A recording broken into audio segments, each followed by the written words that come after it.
604 Talk 107.3 FM WBRP. Mornings with Brian Haldane off and running. Brian here with you. John LaBeouf producing. We are starting off your Monday morning. We are starting off your week at 74 degrees in downtown Baton Rouge. And I can tell you, when I first opened that door to get outside this, well, it was about an hour and a half ago. Nope. Yeah, it was about an hour and a half ago. Opened up my back door to go out to my car, and it was like opening the air fryer. It was this puff of heat just punches you real quick.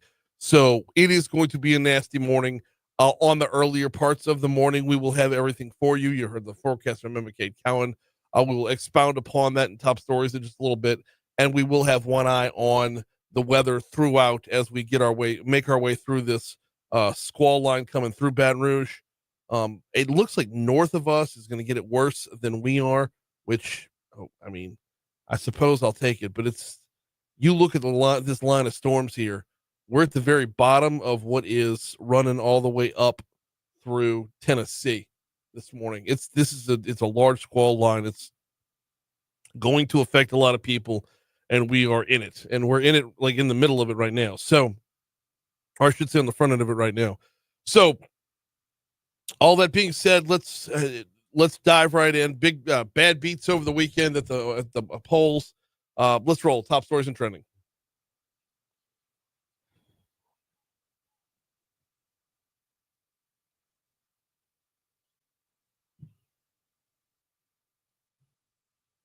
Number 5.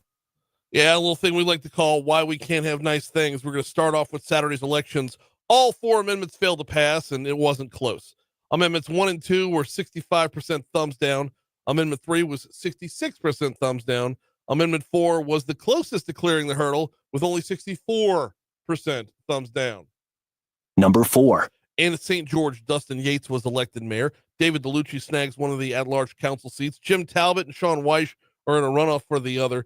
In Council District 4, Patty Cook is in a runoff with David Matafari. Interesting side note, Matafari grabbed the runoff slot by finishing just 3 votes ahead of Justin Turner. And finally, the home rule charter fails to pass, so it's back to square one for their plan of government. Number 3. Let's take a look back to Friday, courtesy of the Daily Report. In a letter sent to faculty and staff on Friday morning, LSU President William Tate announced the school would start a hiring freeze and would conduct a review to eliminate redundant positions. The hiring freeze and elimination of redundancy is part of the university's strategic funding realignment, according to an email that was obtained by the Business Report. Number 2. One more from Friday. Bill Simon, a.k.a. Simple Simon, was killed in an early morning traffic accident. He was struck by a vehicle while retrieving his mail about 5:30 in the morning, so it was before the sun came up, and he was wearing dark clothing. But, man, I just did an absolute Baton Rouge staple since I believe he opened up the first Simple Simon back in the 60s, like 1966. So we all know him from the commercials and the costumes and putting on the dress and everything, and it just passes away, and I believe he was 88 years old. Number 1. Right back to the weather. We are under a severe thunderstorm warning this morning. The latest from the National Weather Service. This is for, as of right now, the most recent one issued at 6:03 a.m. Severe thunderstorm warning for northeastern Ascension Parish, central Livingston Parish, east central Iberville Parish, south central East Baton Rouge Parish. It is under effect until 6:45 a.m. The severe thunderstorm was located near St. Gabriel or near Plaquemine, moving northeast at 50 miles per hour. So the thing is hauling. Do not be surprised if you see hail out there. Hail damage to vehicles is expected. You expect wind damage to roofs, siding, and trees. There's all the precautions that come with a severe thunderstorm warning are going along with this one. 65 mile per hour wind gusts, $50 size hail. I wouldn't be surprised if our station is taken over by the National Emergency Alert System at some point throughout this hour, as it is going to be nasty. And of course, we will cover it for you.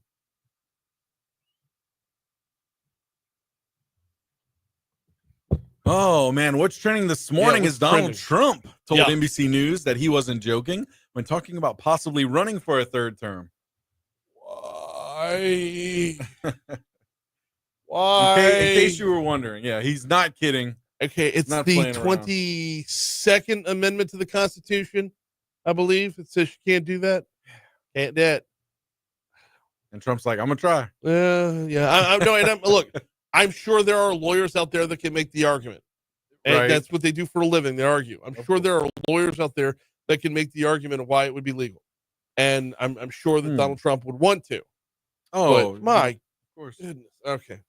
All right. I guess there'll be no stone left unturned. You're 100 days, barely 100 days into your first term. Right. Or into your term. He's already thinking of this the third. I tell you what, why don't you focus on the next 365 days? Yes. And then the next 365 days.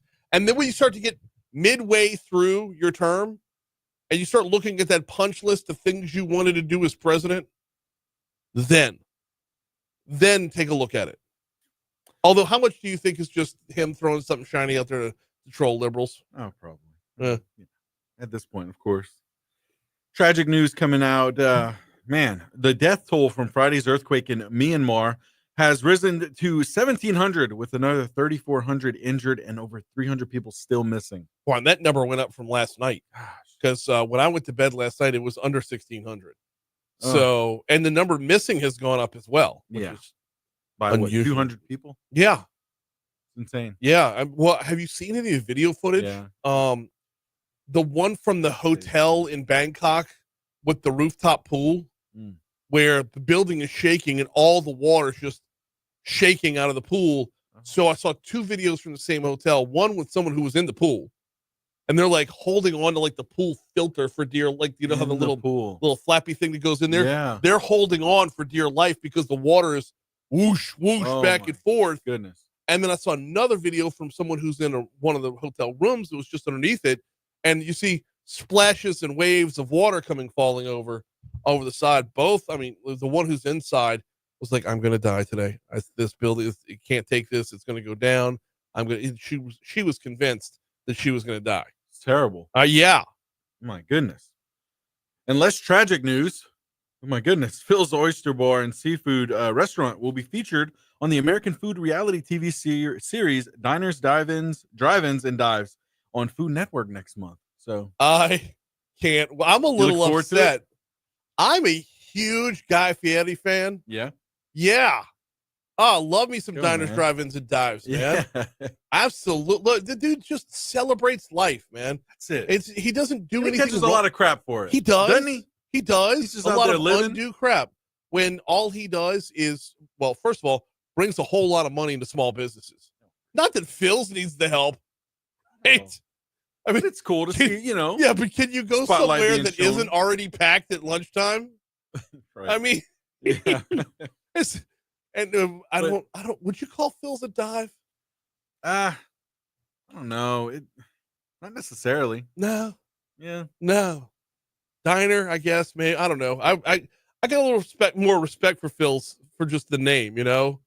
Diners, Drive-Ins, and I don't know. But some of the places he goes, they have some bougie food on the menu.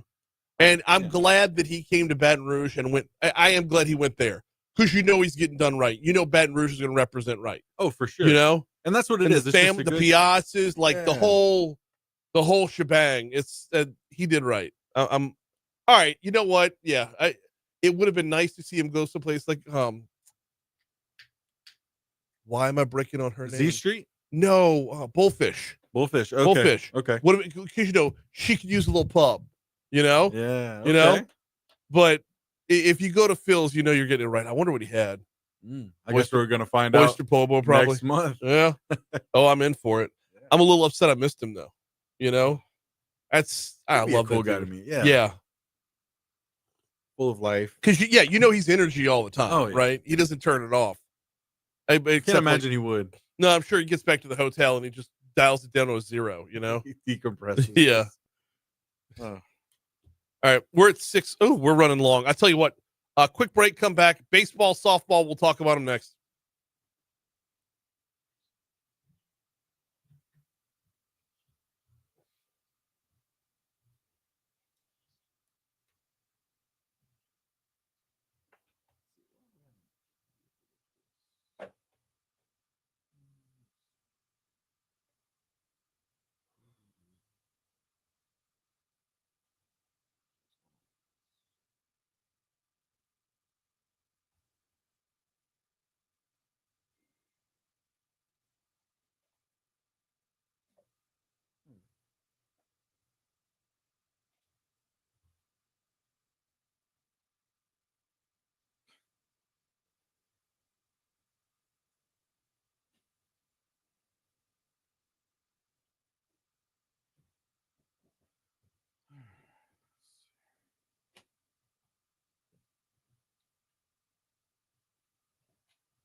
All right.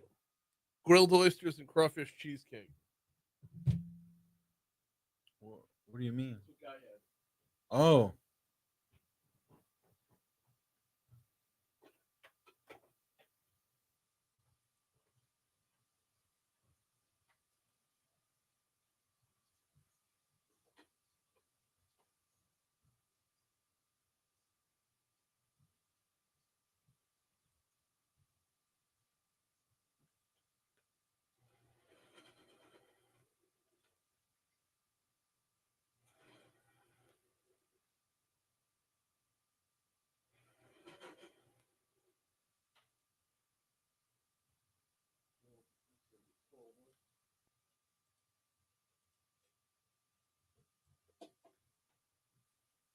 Oh, snap. It's full.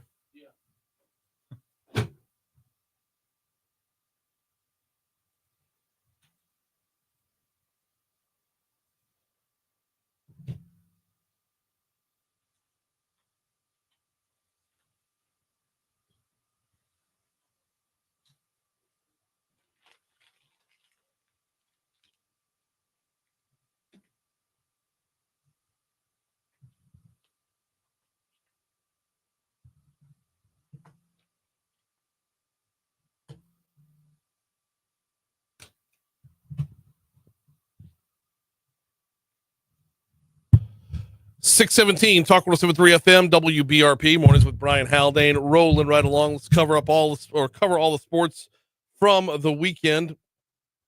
We'll get to basketball in our next segment. We'll start off with baseball and softball. Starting with baseball, another really good weekend for the 8th ranked LSU baseball team. 3-game sweep of the Mississippi State Bulldogs. Took it into early Sunday morning as the Tigers had 19 hits and a 17-8 win. LSU scored 8 runs in the first inning. This is after Derek Curiel led off the inning with a single. Jared Jones had a 2-run homer. Coach Jay Johnson says, Jones, guy's got himself a nice swing. We were right from the first pitch of the game in terms of just ready to go and pounced on mistakes. I mean, Derek set the tone, and then Jared's line drive homer off the batter's eye. That's one of the most impressive swings I've ever seen. It was the second SEC series sweep of the season for LSU. They're now 7-2 in league play. Bulldogs dropped to 1-8 overall. Johnson says his LSU team, Johnson says don't downplay this Mississippi State Bulldog team. They're plenty good enough to win a bunch of games and rally and be a postseason team, in terms of talent. It's a really good series sweep. Chase Shores started the series finale. He only threw 4 innings, left after a one-hopper hit his glove, then his face, which led to a swollen eye and a cut on his face. But Johnson says Shores is fine. And then once he came back in the dugout and sat down for a minute, it was just kind of like, you know what, we're at a spot in the lineup where it's good to go to Connor anyways. And Isaac, we just wanted him to evaluate him. He's okay. And he was totally, he talked in the post-game huddle afterwards today. Tigers will stay at home to take on Louisiana Tech, on Tuesday night. 6:30 p.m. is your first pitch. You'll hear that on our sister station, Eagle 98.1. Then after Tuesday, they will head out to Norman, Oklahoma to take on Oklahoma. 6 p.m. is your first pitch for another Thursday, Friday, Saturday set.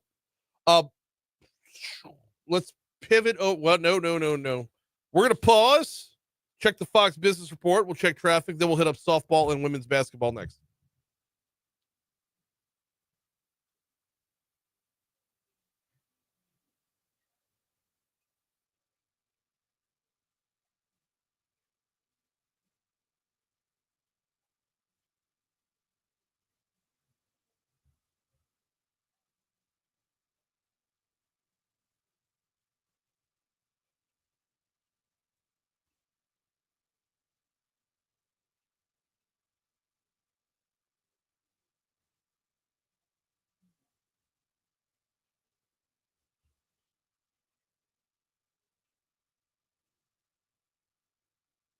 Oh, good morning, Christy. Welcome in, boo.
We're showing some pretty heavy delays on I-12 westbound coming into Baton Rouge and around O'Neill Lane. The backups will start once you get across the Amy River and will be slow going all the way through that O'Neill exit. Picks back up again after the exit to where you've just got some moderate volume that runs all the way up until Millerville, and then you're good to go all the way through the 10-12 merge. Meanwhile, I-10 east and westbound, out in between the Highland Road exit and the Prairieville exit, we've got larger than normal volume out there as well. In fact, it's slow going right now out that in both directions of the interstate of 10.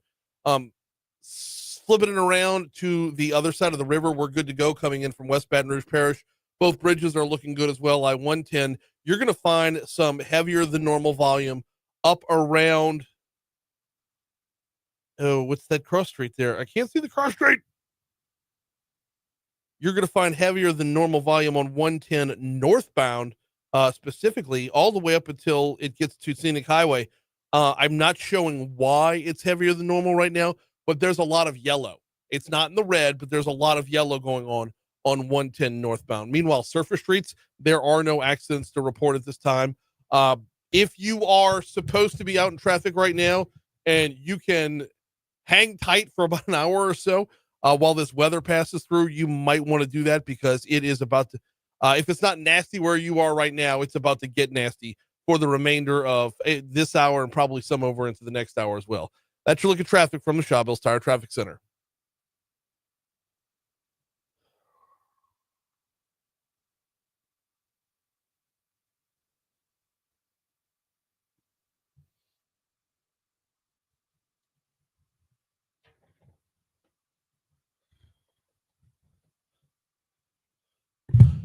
.624 Talk 107.3 FM WBRP mornings with Brian Haldane rolling right along.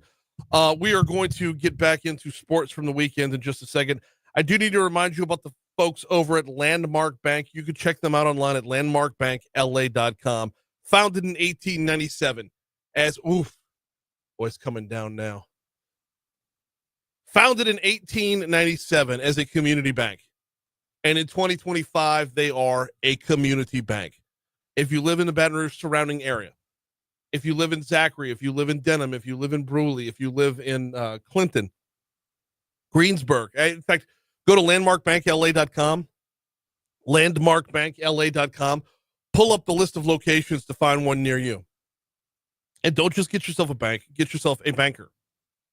The whole purpose of being a community bank is working with the community around you to make sure that they are maximizing their dreams, whether it be, borrowing money to buy a home, borrowing money to expand on that home, borrowing money to start a business, or just taking care of your day-to-day banking. Landmark Bank has got you covered. Check them out online, landmarkbankla.com. All right, we are under a severe thunderstorm warning, and we will be for some time. As it stands right now, 6:45 a.m. is when the new alert came out. I apologize. I'm reading and talking at the same, like I'm getting caught up in real time because this just got updated a minute and a half ago. The latest on the severe thunderstorm warning, it remains in effect until 6:45 a.m. for Northwestern Ascension, Central Livingston, Eastern Iberville, and South Central East Baton Rouge Parish. The latest hit of severe weather is in Old Jefferson, 7 miles east of Oak Hills Place, moving northeast at 45 miles per hour. We're seeing 60-mile-per-hour wind gusts. We're seeing quarter-size hail. And per the radar, by the way. By the way, whatever you're seeing out there, chime in over on Facebook Live. We'd love to get your feedback you are our best eyes and ears at times like this, because we're in a studio. We get what the National Weather Service feeds us, but nobody's going to see what's going on better than y'all out there. So let us know over on Facebook Live what you're seeing throughout the morning.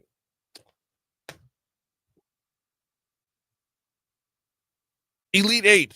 That is where Kim Mulkey's Tigers end the season for the second year in a row. LSU could not buy a basket yesterday. Oh man, LSU falls to UCLA yesterday, and Coach Kim Mulkey says the game, while it was a struggle through the second half, was actually lost in the second quarter. UCLA's best player, Lauren Betts, she's like 6'7", 6'8", something like that. She was out of the game in foul trouble, and even with their best player on the bench, UCLA outscored LSU 22-12. We did not take advantage of Betts being off the floor in the second quarter, and we allowed perimeter threes and other people to step up. Yep, that is exactly what happened. They hit 10 three-pointers in the game. Tamia Gardner came off the bench with her, just very, very quick release. And I was producing the game, and to hear Shaida Wilson just losing her mind about how you've got to guard her. You've got to be on her from jump, because as soon as she catches, that ball's in the air again. Flau'jae Johnson led the way for LSU. She had 28 points, 24 of them in the second half. Anissa Morrow had 15 and 7 boards. Rare day when Anissa does not get a double-double. The Chicago native finished her college career with 1,714 rebounds, the third most in Division I history. Morrow thanked Mulkey for making her one of the best college players in the country, but it wasn't easy. Nobody in the country did what I did every night. Nobody in the country have done what I did over the 4 years. And I'm honestly just proud of myself for overcoming as much as I overcame. Michaela Williams was also in the double digits on scoring. She had 10. 31-6, the final record for LSU, as they call it, after in the round of 8. So looking ahead to next year, Coach Mulkey brings in I believe the top recruiting class in the nation. You're probably going to have Flau'jae back for another season, even though if she wanted to go on to the WNBA, she more than certainly could. Anissa Morrow's done with eligibility. Really, what you're looking for if you're LSU, what you're looking for in the transfer portal is a true point guard, and probably someone big underneath that has some veteran experience with them. Mulkey does say that, they are going to need a few veteran players. It's time to get in the portal. This one leaves, this one goes, this one comes. So next year we'll start this thing up again and see what kind of team you have, and go to work. Pivoting over to LSU softball, they dropped 2 out of 3 to South Carolina over the weekend. Between baseball and softball, I mean, the amount of time in rain delay was greater than the amount of time played. It was just brutal. Not to take anything away from Beth Farina's Tigers. That South Carolina team is a really, really good team. So we're down to just baseball and softball now. Close the book on basketball. Here comes news.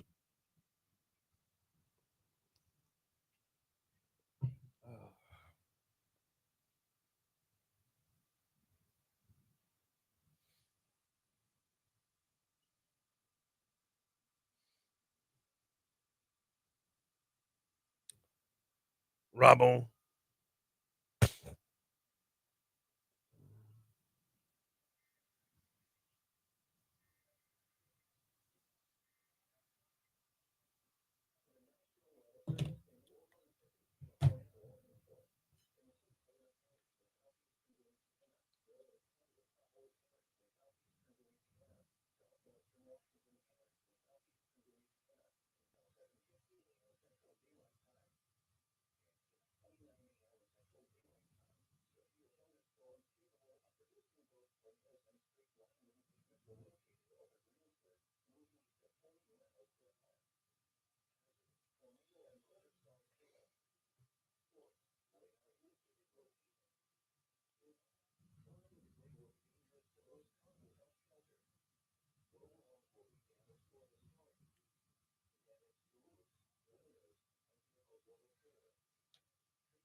Sonny says, "Oh snap! Brian finally made it on the Advocate."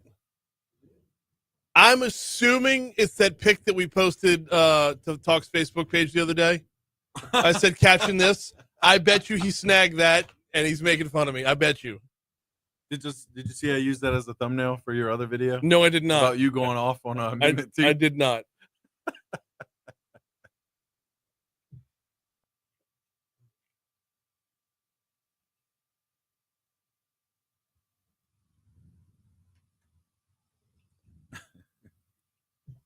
Oh.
All right, we'll follow up with the warnings on the back end. Let's start off with your full forecast from Emma Kate Cowan.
6:38, Talk 107.3 FM, WBRP. Mornings with Brian Haldane rolling right along. I told you we would finish up with the warnings on the back end of that because there's a tornado. When Emma Kate Cowan records her weather, it's just before the show starts. I mean, we try to get it as up to the minute as it's humanly possible.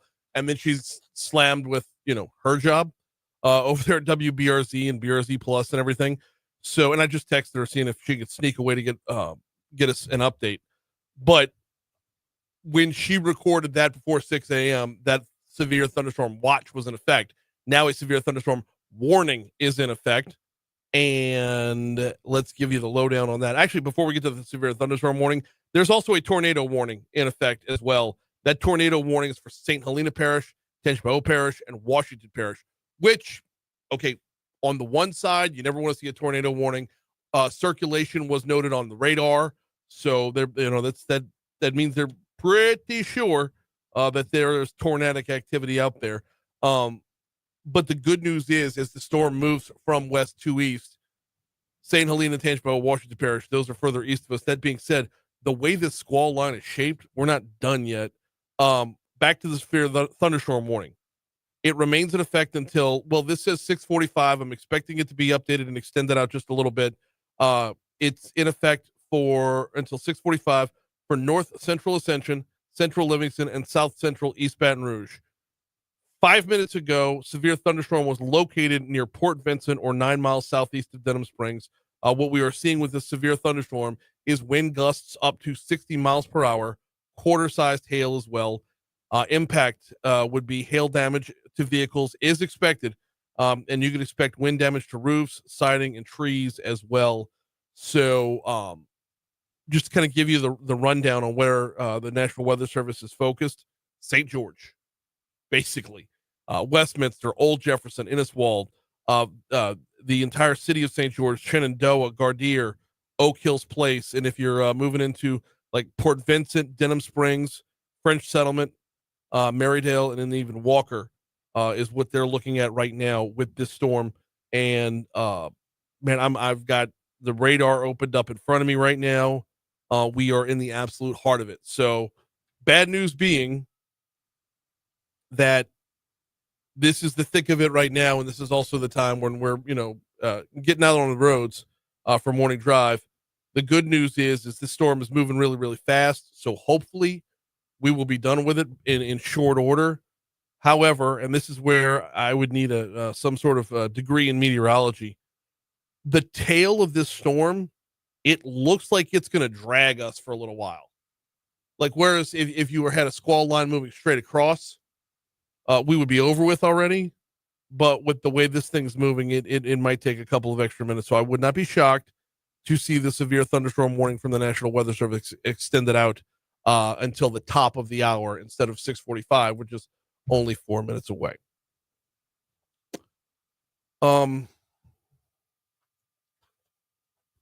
All four amendments failed, and it wasn't close. Told you that top stories and trending. In our next segment, we're going to get into some of that audio you heard from our news partners at Louisiana Radio Network. They talked with John Couvion about it.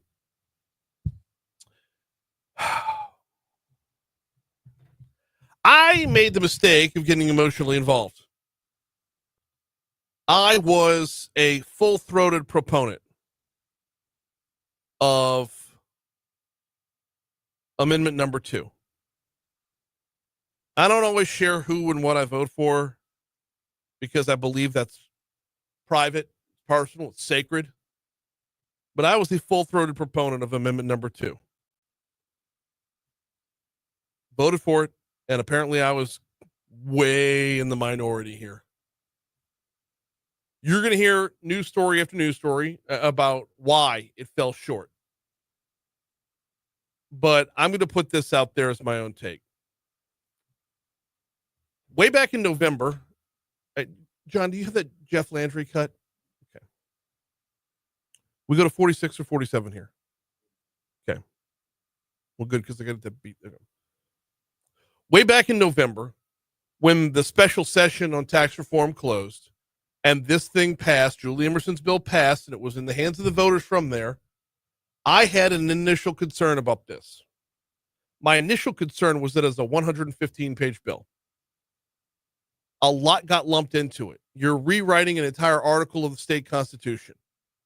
Now, at the end of the day, after reading all 115 pages, after speaking with numerous legislators, the governor, numerous lawyers, after doing as much due diligence as I could to make sure that I was informed on this particular constitutional amendment, I was a huge proponent and I bought in hook, line, and sinker. But I had a concern from the very beginning that it was too big, too all-encompassing, too monolithic, if you will. And I asked the governor about that. This is from back in November, right after the tax reform session was over with. I believe there's part of the question in the governor's answer. Seniors, so we're going to be taking care of our. Stop. Okay. My apologies. I thought I had the question in there as well. I hope I didn't edit it. All right. Here's the governor when I asked him. So just between production note here. It's where you left off, wherever that is. Okay. Take it back to the beginning. All the way to the beginning. Yep. Okay. Just to let you know. Okay. It's all the way at the front. Ready? How do we make sure that all the work being done right now doesn't go to waste by us falling short at the polls? Look, here's what I'll tell you. There's going to be so many great things for the people of the state to understand as to why we should pass that constitutional amendment. Number one, we're going to have a permanent teacher pay raise built in it. Number two, we're going to have a double deduction for seniors, so we're going to be taking care of our seniors. The plan was to make sure that we could eliminate prescription, the sales tax on prescription drugs at the local level, because we do it at the sales tax level. We're going to be able to, all of the people that have complained for so many periods of time that, hey, can't we get our budget under control? And we kept saying the Constitution's in our way. This takes us about 30% of the way there. So again, look, those people who want to see people stop leaving the state and want to attract people into the state, that constitutional amendment is going to be the foundation for getting us there. Okay. Right from the very beginning, he said there's going to be so many great things. And that's where, and he went on the list of great things. And within the individual great things, I'm in complete agreement with the governor, in complete agreement with Julie Emerson and every legislator out there who was a proponent of this thing. There were a number of really, really great things that were in Amendment number 2. But the problem is paralysis by analysis. When you want to serve us up everything on a platter, we can tend to freeze. And there's such a level of distrust in government that everyone's going to say, whether there's a rat or not, someone's going to smell a rat. And when you combine that with the amount of misinformation that was fed to people about this, for example, taxing churches, which was just complete BS from start to finish. When you combine those two things and then add in a third, when you mix in the advertising, well, I'll count the advertising as part of the misinformation, the $20 million plus that George Soros put into the Baton Rouge advertising market to make sure this thing failed, you had a recipe for disaster. We're going to pause right here and pick up this conversation after we check Your Money Now. Before we get you to your break, though, got to remind you about the folks over at the Baton Rouge Metro Airport. Watch as I combine a live read with an actual news update. Taking you out to BTR right now. The 5 a.m. flight to Houston is delayed right now. Dallas, Fort Worth, Atlanta, Georgia, they're both in the air. And the direct flight to Washington, D.C. looks like it's going to be delayed as well. Why? Well, you know why, with the severe thunderstorm and whatnot. Oh, and the 722 flight to Charlotte, North Carolina, also delayed. For all the latest, check out flybtr.com, flybtr.com.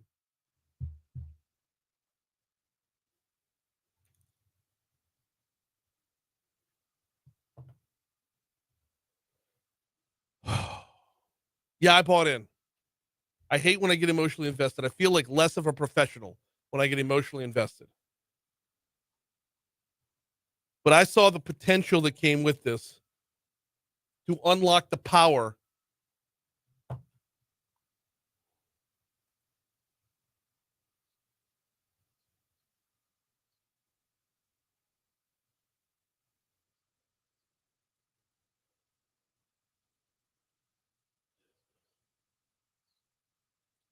I'm not going to lie. I've been digging for this interview.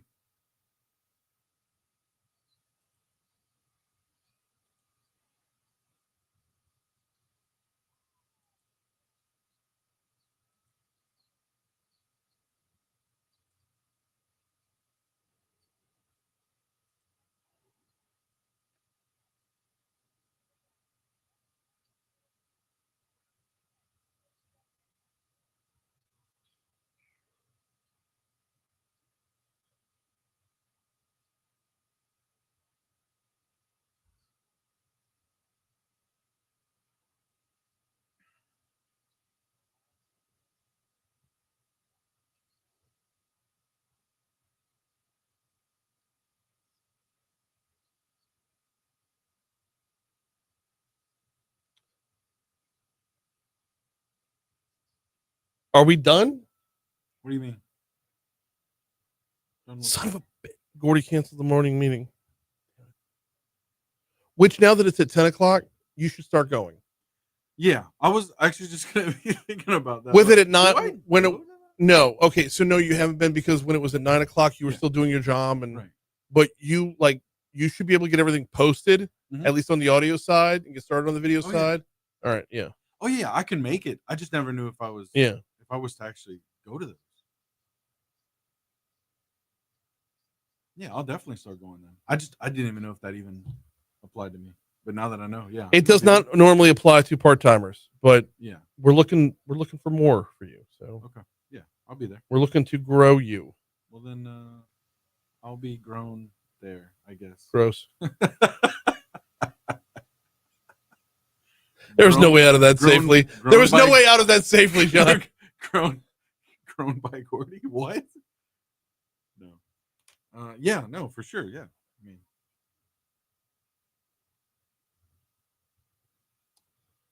Boy, Troy says it well.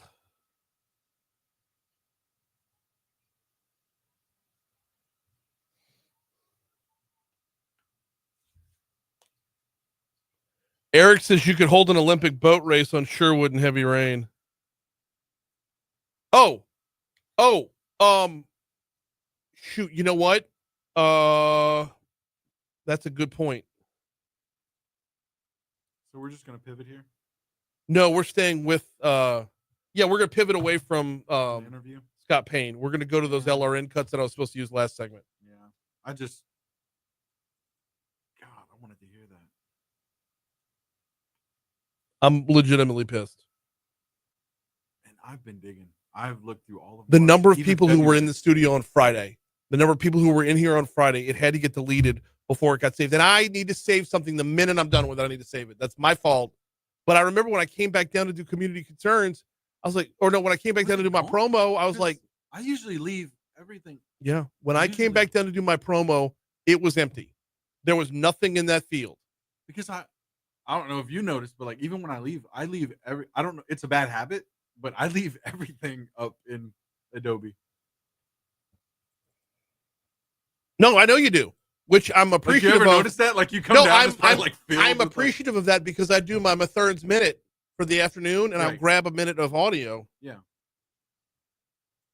So yeah, I'm not sure, but yeah, I went through March and February. Don't worry about it; it's gone. I'm gonna hit up the guys at Super Premiere. Fascinating though. Just I from know. what you I'm gonna hit told up the me. guys at Premiere and see if they roll tape on y'all's end, on their end. Ah. Pisses me off.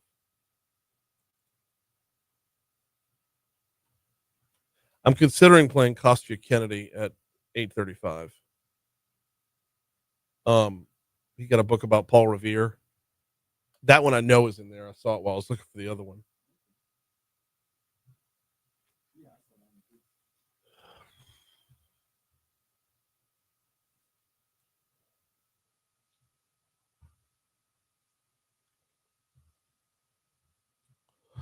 .652 Talk 107.3 FM WBRP mornings with Brian Haldane rolling right along. We're talking about the failure of the 4 constitutional amendments at the polls on Saturday. I want to continue that conversation, but we're also talking about the weather that we're going through right now in Baton Rouge. And I know this is not scientific. I know it's anecdotal at best, but it just came to a stop on Government Street. It just done. It's just like all the sounds of the downpour and the wind and all that other good stuff. It sounds like it's over with the Government Street. I don't know if it's going to pick back up again, but that's the nature of these squall lines is they hit you hard and then they move on. You remember Sharon Westenbroom always used to call them rainstorms on steroids or thunderstorms on steroids? And that's what this one is appearing to be. Eric says over on Facebook Live, you could hold an Olympic boat race on Sherwood in heavy rain. Boy, ain't that the truth. And the number of spots along Goodwood that fill up so fast with the flash flooding. Like I'm not even there right now, and I guarantee you in front of St. Thomas. I guarantee you in front of St. Thomas More, it's nasty. You don't want to drive through it. And there are so many spots around town that, as great of a job as they've been doing to help clear out drainage and whatnot, you're still going to have a number of them around town with flash flooding. If you see any spots where it's just ridiculously bad, hit us up over on Facebook Live. All right, back to the 4 constitutional amendments from Saturday. Renee says on Facebook, I voted yes for all 4. I think some people just go to the polls and vote no for everything without doing their homework. That could be part of it, Renee, because when you have a state constitution that's been in effect for 50 years and has been amended well over 200 times, when every time you go to the polls, you're presented with 3, 4, 5 more constitutional amendments, when you have to split constitutional amendments between November and December elections, you know you're putting too many Band-Aids on something that needs to just be replaced.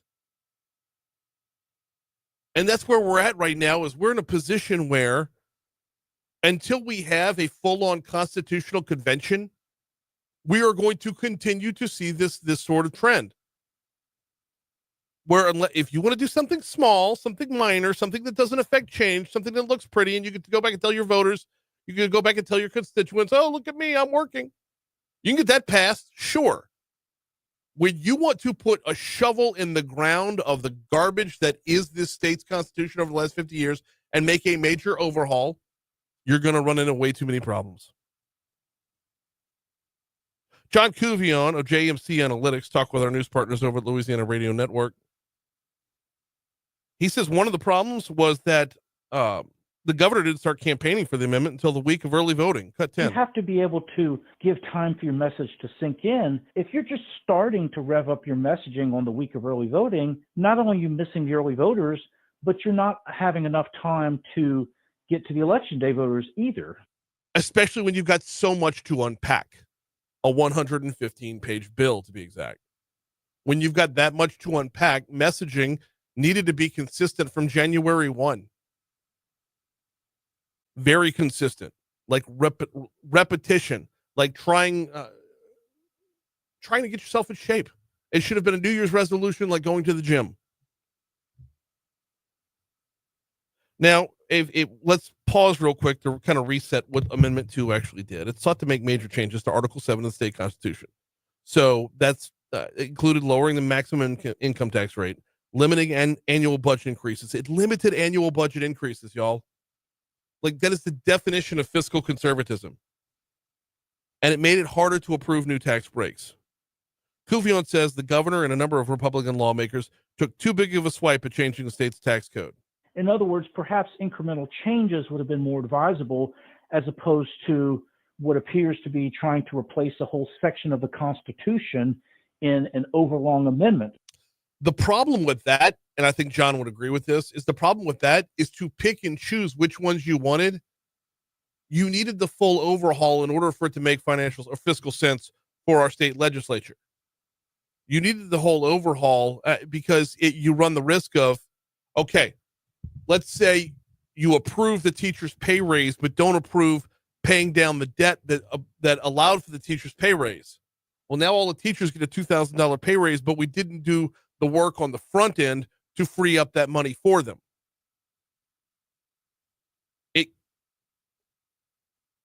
It was too big. It was. There's no way around that. John's not wrong. Your opposition came from all corners. Conservatives said it would weaken constitutional protections for property tax exemptions that religious groups and nonprofits rely on. I've read that part of it over and over and over again. I just disagree. I don't see where it lessened protections. To move anything from constitutionally protected to statute, you're going to have an appearance that it's lessened. But even within statute, it would take 2/3 majority, 2/3, not simple majority, 2/3 majority from the House and the Senate and have a governor sign off on it. And I don't see this current legislature or any legislature in the future of Louisiana where you would get 2/3 of them commit the political suicide that would be to tax churches. By the way, how quickly so much was moving all at once was a problem on the left. you have kind of a heightened Democratic anger, which in the scenario, or should I say in the context of a voter turnout of 15 to 20%, that heightened Democratic anger can matter. I said it on Friday and I'll say it again. And I know I might sound a little butthurt because I am. But in 2023, we elected a governor without needing a runoff. In 2023, we elected a freshman class to our state legislature that was pretty unheard of. We put a lot of new people in place to help fix the state.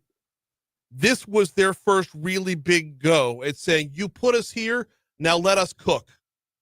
And on Saturday, we opted to not let them cook, or at the very least, took away the ingredients they would need to cook.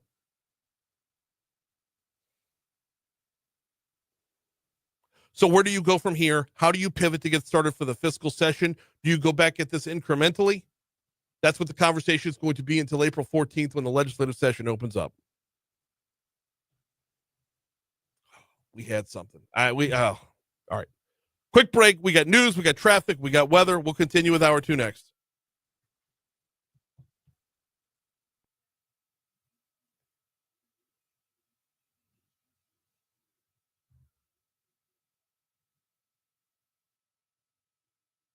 Yeah, I completely agree, Galen. Troy says, as it is, we now have higher sales tax rates and no guarantee of lower income tax rates. How you like that? Huh? Huh?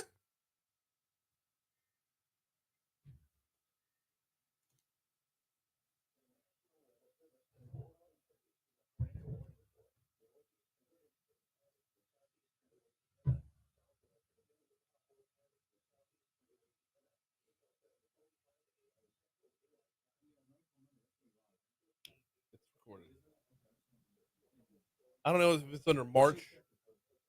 I think it's just under March because I didn't start a folder for today until I used that Jeff Landry cut.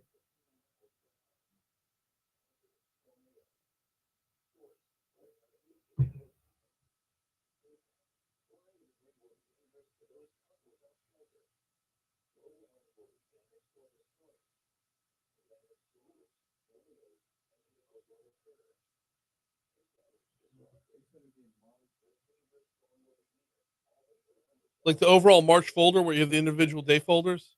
Look at the bottom of that list. What's there?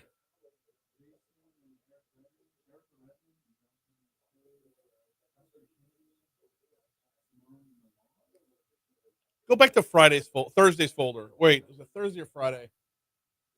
Go back to Friday's folder.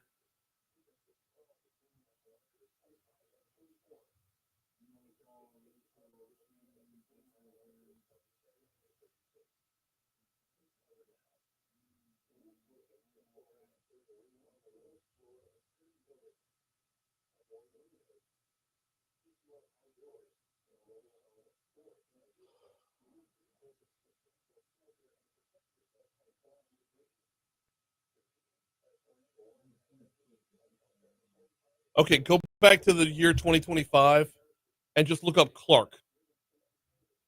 We'll find every Clark that's in there.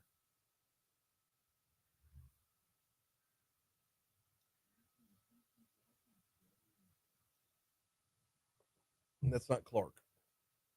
I know this one's in there. I know this one got saved.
That's over our air, right?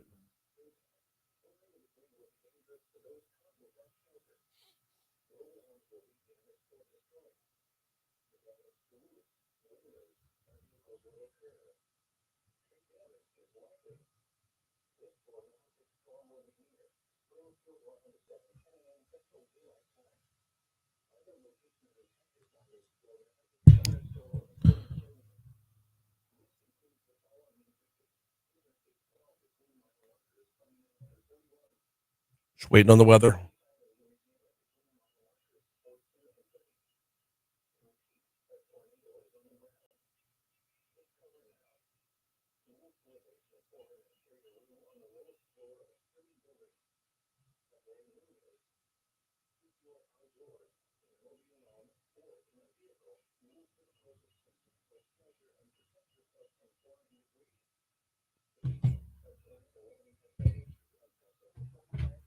Studio.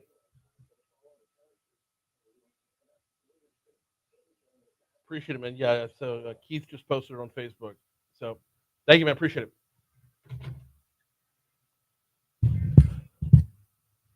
.706 Talk 107.3 FM WBRP mornings with Brian Haldane rolling right along hour 2 coming your way right now. And yes, we are still in the thick of it. Shout out to the caller who just called in. He was expecting you, John, because he said, hey, John. Shout out to the caller who just called in. Zachary Community Schools. And by the way, shout out to Keith who posted it over on our Facebook live feed as well.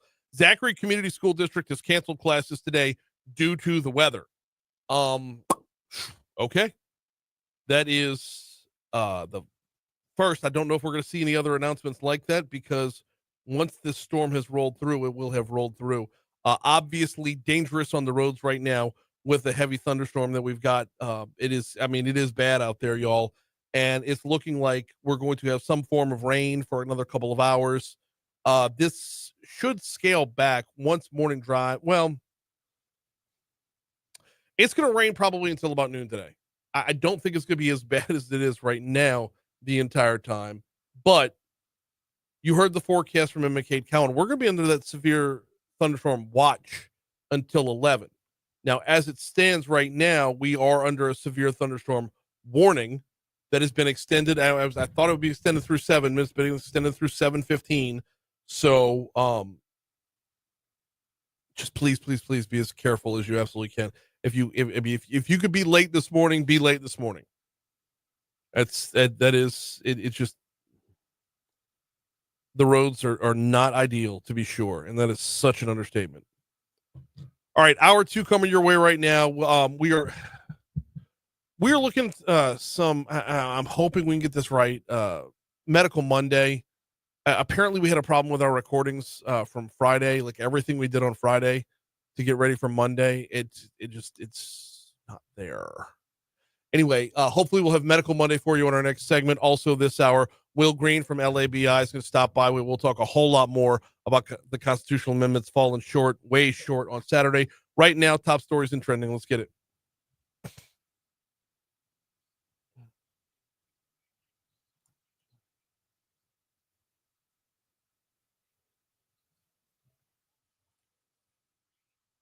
Number 5. Starting off with Saturday's elections, all 4 amendments failed to pass, and it wasn't close.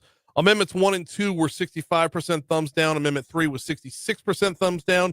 Amendment 4 was the closest to clearing. It only had 64% no. Number 4. In St. George, Dustin Yates was elected mayor. David DeLucci snags one of the at-large council seats. Jim Talbot and Sean Weiss are going to be in a runoff for the other one. Over in Council District 4, Patty Cook will be in a runoff with David Matafari. Interesting side note, Matafari grabbed the runoff slot by finishing 3 votes ahead of Justin Turner. You want to tell me your vote doesn't matter? He won by 3. Finally, the home rule charter fails to pass. So as far as a plan of government is concerned, they're back to the Larison Act and back to square one. Number 3. Let's take you back to Friday, courtesy of the Daily Report. In a letter sent to faculty and staff on Friday morning, LSU President William Tate announced the school would start a hiring freeze and would conduct a review to eliminate redundant positions. The hiring freeze and elimination of redundancy is part of the university's strategic funding realignment, according to the business report. Number 2. One more from Friday. Bill Simon, aka Simple Simon, was killed in an early morning traffic accident. The 88-year-old was struck by a vehicle while retrieving his mail at 5:30 in the morning. Sun wasn't up yet. He was wearing dark clothing, and the person who hit him, it wasn't a hit and run. He stayed, and it looks like impairment was not part of the equation, though I'm sure all the proper tests are being done. But man, Baton Rouge staple Bill Simon was killed Friday morning. Number 1. Right back to our weather for number 1. I'd be hard pressed to talk about anything else at this point right now. We are looking at another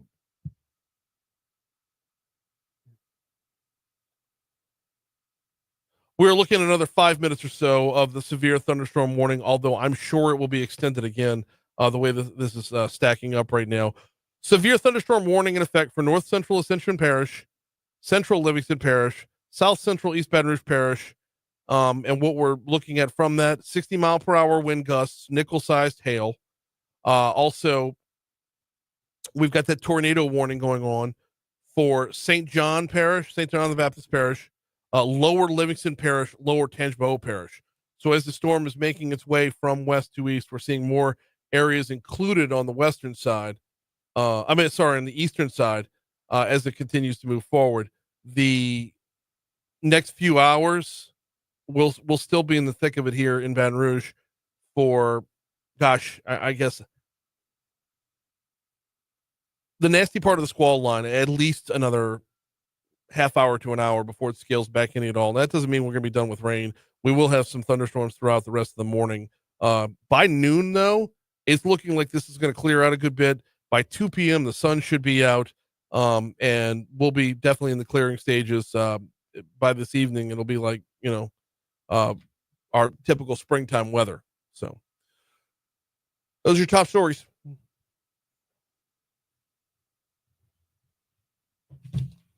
What's trending, John? Well, Donald Trump told NBC News that he wasn't joking when talking about possibly running for a third term. I've only got so much bandwidth, man. Right, I've only got so much bandwidth. You thought he was playing, man. I know. He's not. You're in year 1 of term 2. Maybe not. Maybe just eye on the ball right now. Maybe think about the pitch that's coming your way and not the at-bats in October. There's my baseball analogy there. Yeah, I like that. Yeah. I like that. Tragic news coming out of Myanmar. Yeah. The death toll from Friday's earthquake has risen to 1,700, with another 3,400 injured and over 300 people still missing. It's going to keep going up, too. There's a lot of rubble they got to go through. You heard the news at the top of the hour right there. It's devastating horrific news. Yeah. And in this social media world we have, when we can get a firsthand look at things that happen halfway around the world, like to see. Okay, so I saw on TikTok, of all places, video from a rooftop pool at a hotel in Bangkok. And you see a person, you know how they have the pool, you have that little flapper thing that goes in there and it leads into the filter, and you can pop the top off the filter to change it. I'm watching the building. I'm watching somebody sitting next to the pool who's filming the pool, and the building is shaking back and forth so much that the water from the pool is being flung over the side of the building. Wow. And there's a person in the pool who's hanging on got their arms strapped in to that filter, and they're hanging on for dear life, because if they let go, they go over the side of the hotel with the water. Yeah. That is insane. I know. And then I'm scrolling through the videos, and I find another one from somebody who's inside the hotel, convinced she's going to die. And there's these constant waves of water sloshing over the side of the building. And I'm like, oh my goodness, that's the rooftop pool. Wow. Yeah. And then she says the water from the rooftop pool is that's how bad it is. It's not just being like pushed around, it's being pushed out. Yeah. Oh so my goodness. Yeah. Some more lighthearted news. Yes, please. Yeah, that's what we need. Phil's Oyster Bar and Seafood Restaurant will be featured on the American food reality TV series Diners, Drive-Ins, and Dives on Food Network next month. So There as is awesome that. as that is, and as happy as I am for the Piazzas, and as like Baton Rouge's best foot will be put forward, best for foot sure. forward. I'm a little bit miffed that Guy Fieri was in town and I missed him. He seems like the kind of guy, right? I'm You would just want to just hang out with. I know. Just have a meal And I'm with. sure there's like a million people that like everywhere he goes. It's Of probably course. like that, He's the type of guy that everyone wants to crap on when he's not around. Yeah. Which if he's in the room, you're getting excited. Oh, of course. Of course. By the way, why wouldn't you? Right. By the way, shout out to our good friend Paul Arrigo, because when we did the story last hour, I was speculating as to what Guy may have ordered. And I don't have this confirmed from Phil's, but Paul's trusted, right? Yeah. Grilled oysters and crawfish cheesecake. Ooh. And I got to thinking, Okay. I don't know that I've ever had their crawfish cheesecake. I've never had a crawfish cheesecake ever. Oh, remedy that. Oh my Remedy goodness. that. That sounds fix that for a Foodie Friday at some incredible. point. Yeah. Yeah. That sounds great. But I don't know. I always associate if guys can be around, I associate him going to a sandwich. Yeah. Okay. Because he's got the whole sandwich thing. Right. Well, okay, but he's been on this like real like bougie pizza kick lately too. Yeah. Grilled oysters I'm looking and forward to this crawfish episode. cheesecake. And shout out to Paul Arrigo for sharing that in with us. All right. So we're way long. It's 7:15. Talk 107.3 FM. Quick break. We'll return next.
It's time for your weekly checkup. This is Medical Monday, presented by Our Lady of the Lake Health.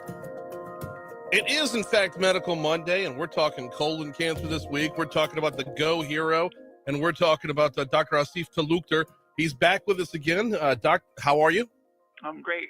Thanks for having me on. No, glad to have you on. Last time you were on, I think we were talking about the genetic link to colon cancer. This time around, we're talking about a real world person in Cheryl Miller, who was the Lake's Go Hero at the LSU women's basketball game back on February 20th. So let's dive in. Tell me a little bit about Cheryl's story.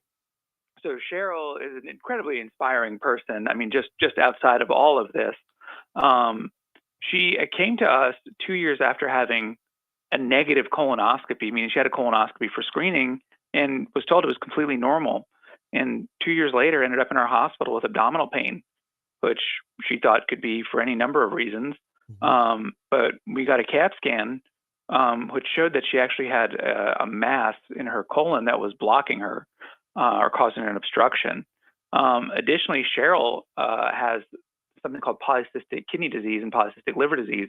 So she has multiple, numerous cysts on these structures that take up a lot of space in her abdomen. So her CT scan is actually pretty difficult to interpret. Mhm. And so she came to us actually with an emergent surgical problem. When we had one look at her, we realized she needed to go to the operating room immediately. And as dilated and stretched out as her colon was upstream from this mass, we had to take it all out emergently. And given her polycystic kidney and liver disease, I anticipated that there would be really no additional room to work. And so one of the things that we do at our institution, one of the things that's a big part of my practice, is doing these kinds of surgeries in a minimally invasive fashion. And I just didn't think that'd be realistic in Cheryl's case. And so we made a big cut, a big old-fashioned incision, and we had to take out her entire colon, including that length of that mass, leaving her with just a little bit of her sigmoid colon and her rectum, and constructing an endoleostomy. Her path report came back, and it was a cancer, and it was a cancer that had nodal involvement. So she actually needed to get chemotherapy, and she took this all completely in stride. Wow. And was positive. She recovered great from her initial operation, which was a big cut. She went back to work. She works as a dental hygienist, and she had to adjust to just a new reality. Just being rocked with thinking you're perfectly healthy and being diagnosed not just with a cancer, but having a massive operation and recovering from that. Yeah, I mean that's and it's that double whammy of like losing most, if not all, of your colon, and then having to go through the chemo on top of it. It's like one didn't get it done, so the other one had to.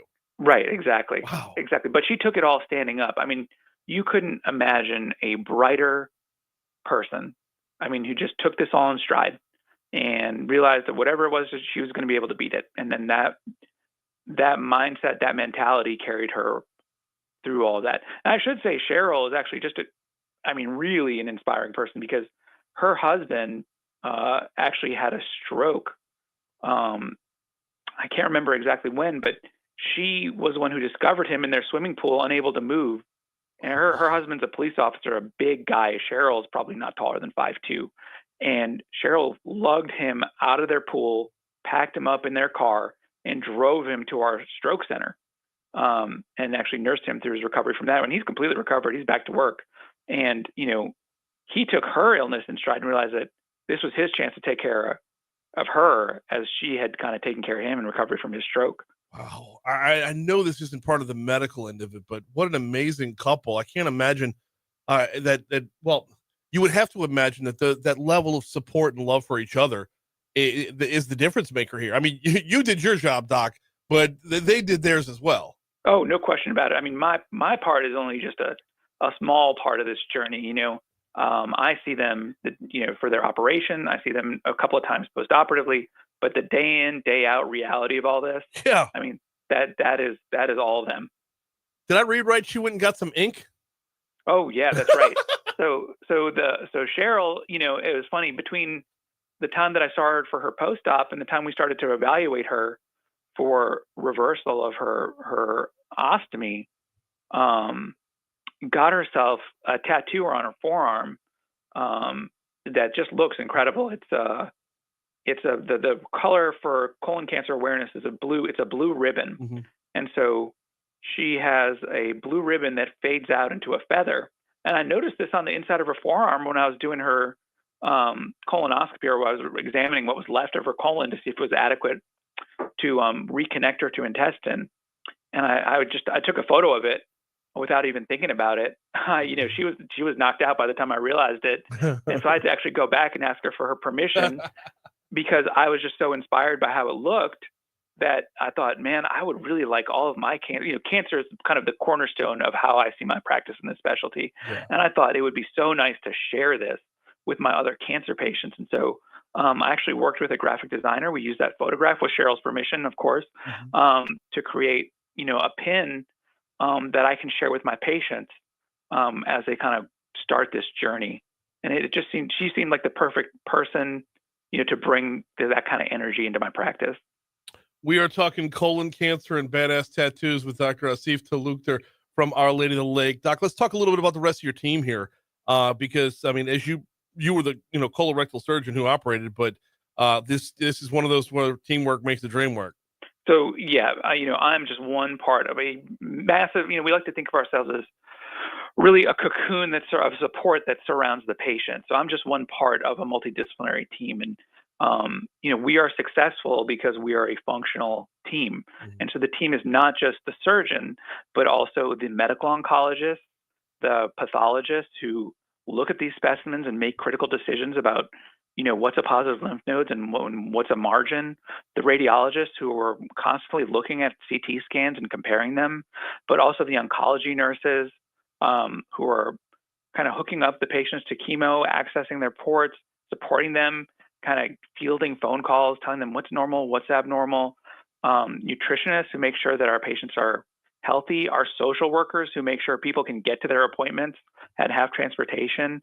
Then we also have genetic counselors who kind of look at the patient, look at their family history and figure out, what are the implications for their children and their siblings. We also have pain management specialists and palliative care specialists as well, who all support the patient through all of this. So, our team collaborates to provide really comprehensive care, not just from the diagnosis, but all the way through treatment and survivorship. Wow, unbelievable stuff. This was obviously not your run-of-the-mill surgery, but as a colorectal surgeon, what are some of the more common procedures that you encounter?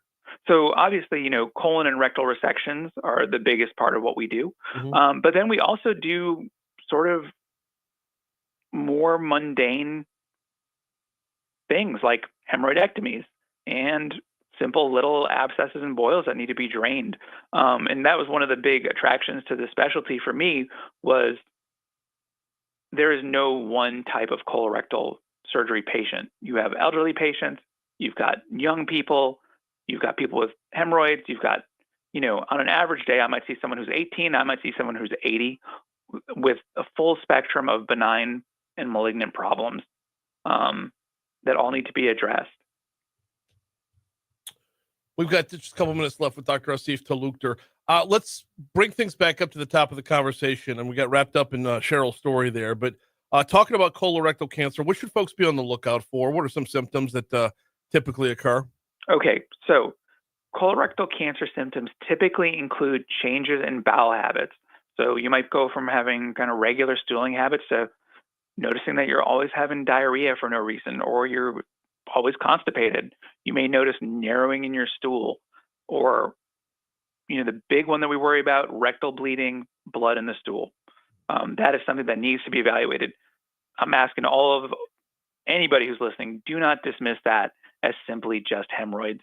I can't tell you the number of stories that start with had bleeding for a year, thought it was just hemorrhoids and never got better.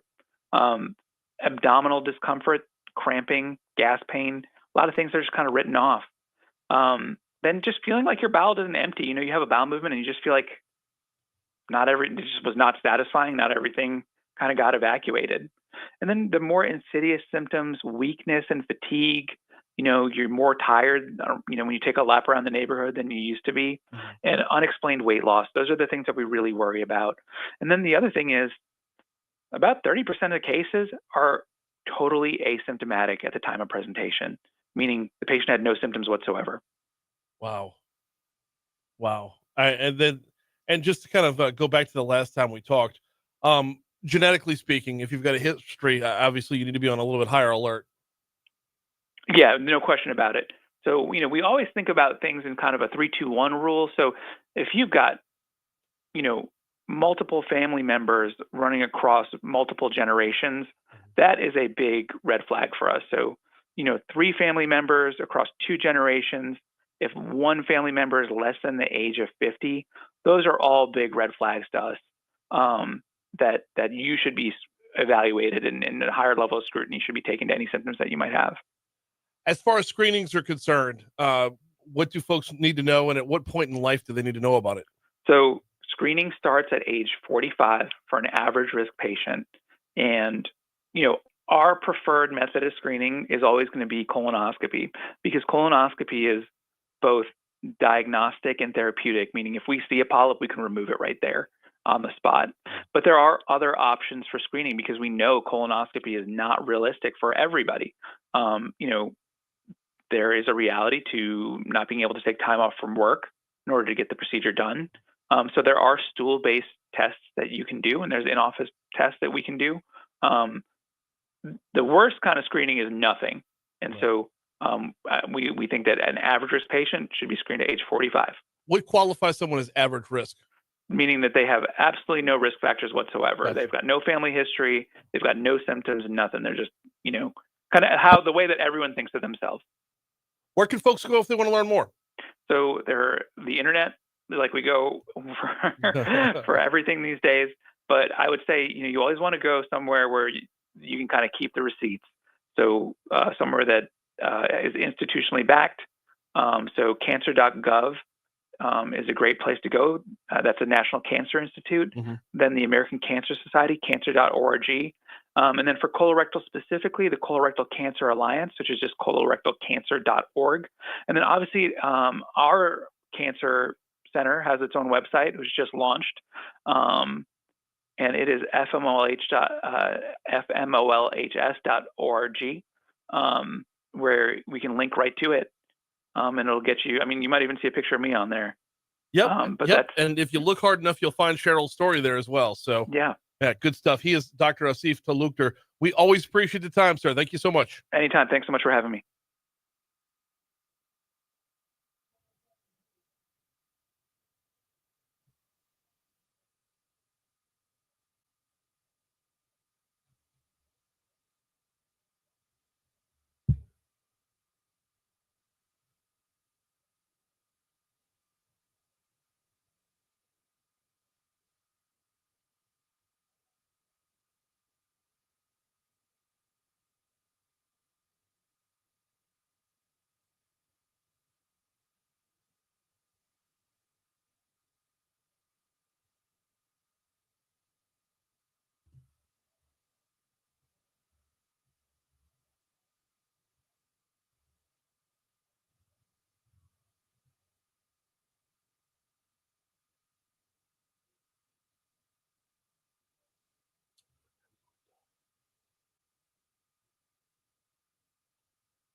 My email that they send me with freaking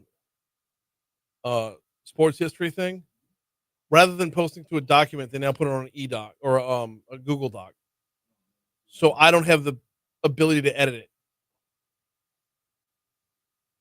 This pisses me off to the hilt.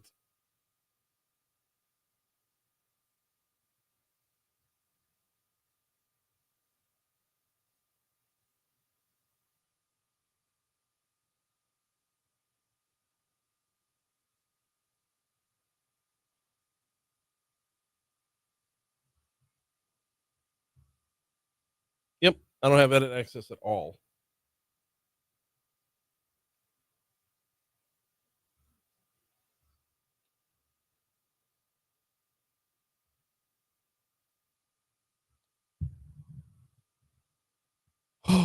All right, things might be settling down a little bit.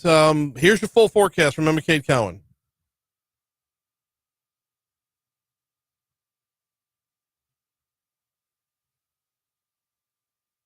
I asked Emma Kate for a new report. She's like, it's not out of date. The watch is in effect until 11. I'm like, Emma Kate, the watch is the least of our worries right now.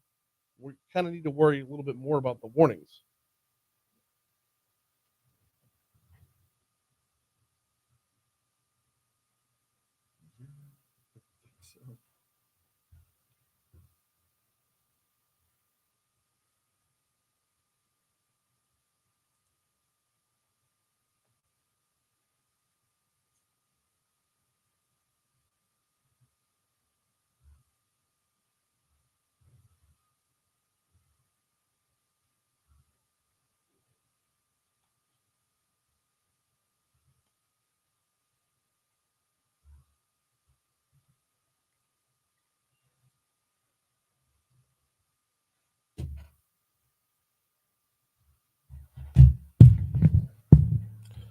.737 Talk 107.3 FM WBRP.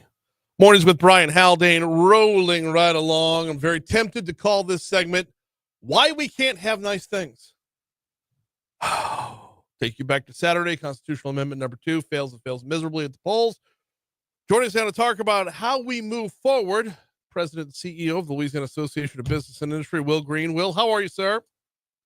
Brian, good morning. I'm doing okay. How are you? I'm weathering the storm both figuratively and metaphorically and literally. Yeah, so look, Saturday, disappointing results, back to the drawing board. But look, I do want to make sure that we don't overlook the fact that we are still riding a tremendous wave of success over the last year, right? I mean, we still, out of the special session, which set up the constitutional amendment, there was still so much good that came out of that, right? I mean, we got rid of our corporate franchise tax, which was just a terrible disincentive for businesses to come here and grow here. We were one of about 15 states with a franchise tax. We successfully eliminated that. We reduced our corporate income tax. We were one of the hot states that had the highest corporate income tax in the South. We reduced our personal income tax. And so, you know, there was a ton of good tax policy to move our state forward that came out of the special session. And TA2 obviously would have been the icing on the cake to move us forward, to make us a more attractive state to do business. But still a ton of good things came out of that special session. We still are going to probably move our state's ranking from the low 40s to the low 20s. And so we still have a ton of momentum on the tax front going into a fiscal session where we can continue to chip away and do good things as far as our tax policy goes. What went wrong on Saturday? Well, look, I think there was a lot of information in the constitutional amendment, obviously, that we had no position on. I mean, you know, as the business community, we really were supportive of a mechanism to eliminate the inventory tax. We're one of 9 states that fully taxes inventory, and it's been a bad tax for a long time. It was such a bad tax that back in the early 90s.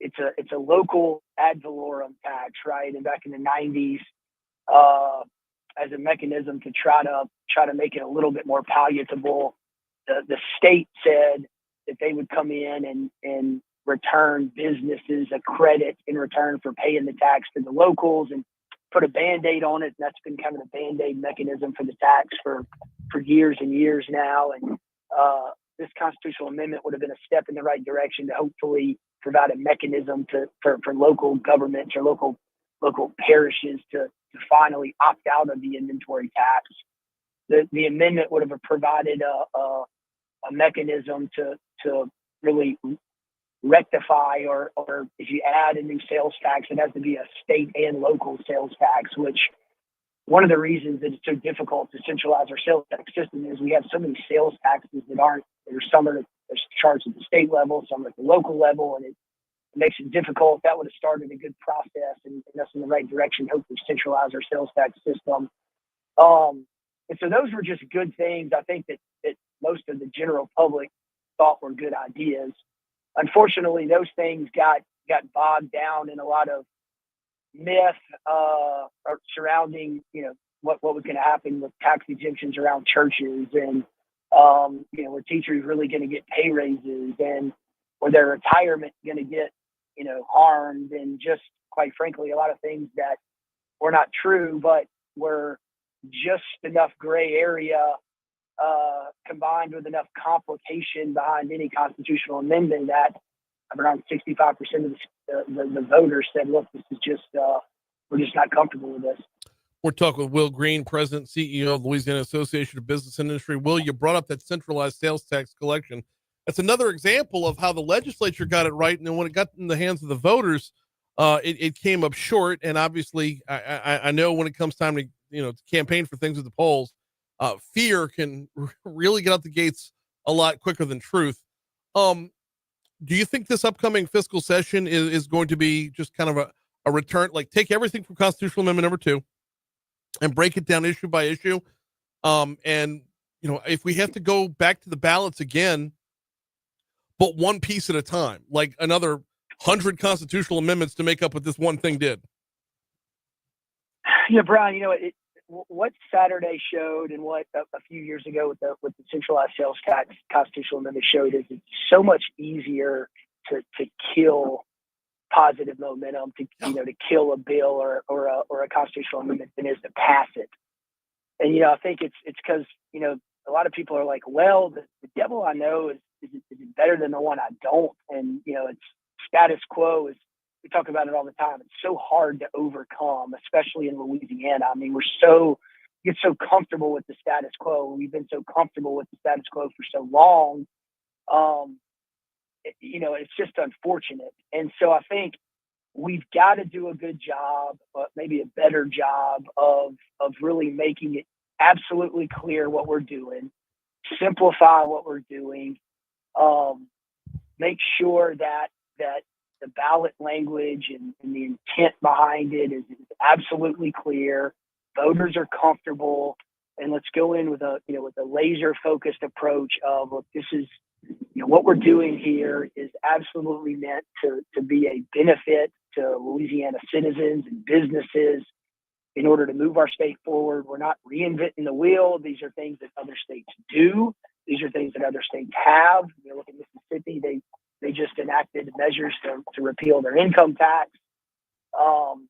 But again, I mean, it's just it's so much easier to go out there and poke holes and kill big measures than it is to pass. And so if you're trying to pass an extensive measure that overcomes the status quo and moves the state forward, you've got to be ready to educate and to facilitate good discussion and overcome fact or overcome myth with fact.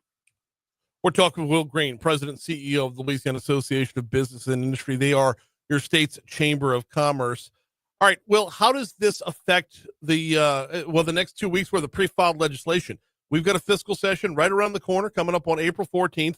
I'm sure a lot of legislators had in mind what they wanted to do, but a lot of what they wanted to do was contingent upon what happened on Saturday. So what's it look like for the next 2 weeks as ducks get back in rows?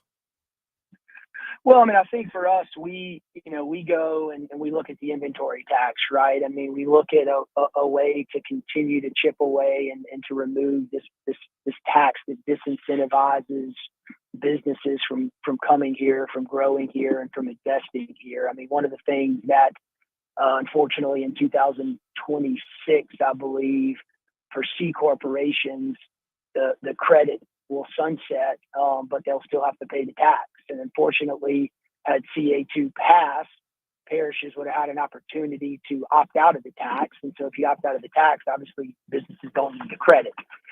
And so one of the things that now with CA2 not passing, we're gonna need to have a conversation about how do we continue to talk about providing parishes a landing strip and a mechanism to get rid of the inventory tax through in a responsible manner, and along with that, give businesses that same landing strip and that same certainty and predictability that they'll have the credit and that they'll have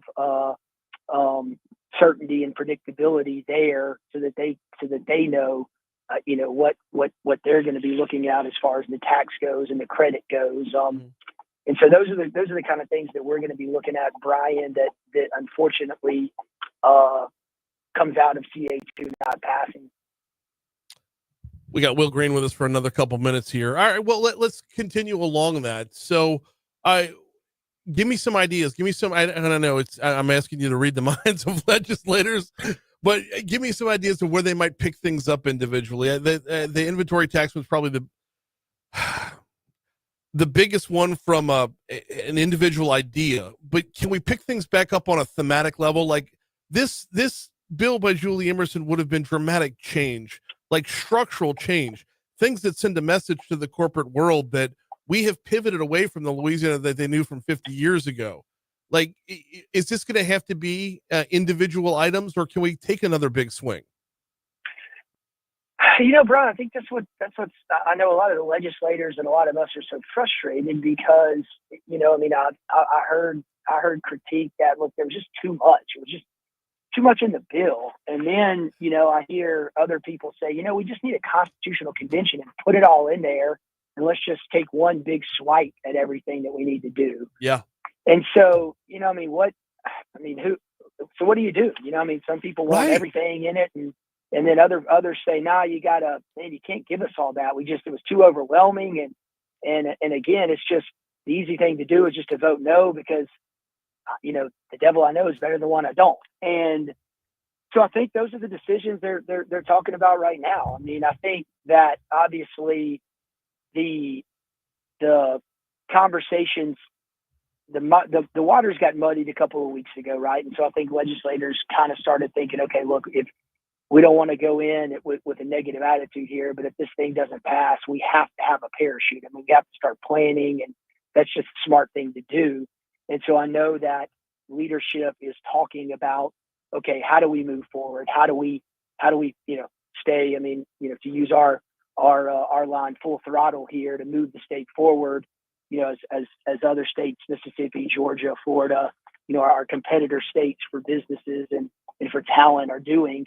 How do we continue to move the ball? And so I know legislators are, they're doing that. Do we piecemeal it? Do we try to do individual measures, or can we do another big omnibus bill?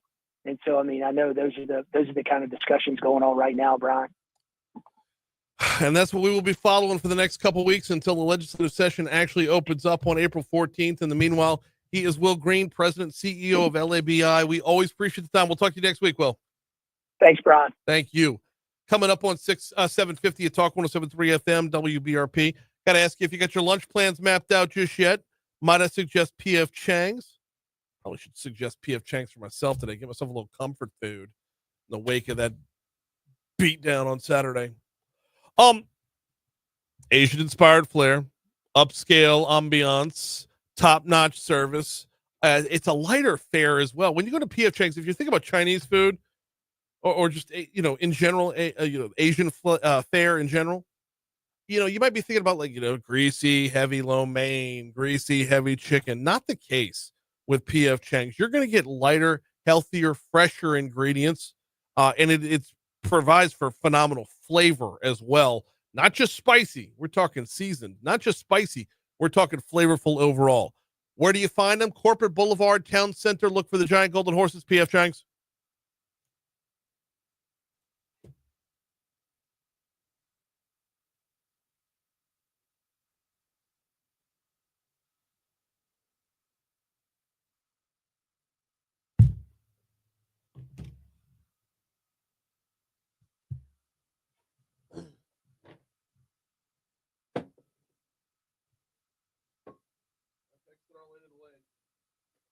I don't know what happened.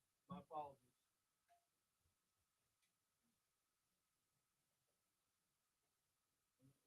What the shit of it is, the Medical Monday was recorded after everything was gone. I came down to record Medical Monday and do my promo at the same time. And I edited Medical Monday. Saved, edited, resaved. I got no clue where it's at.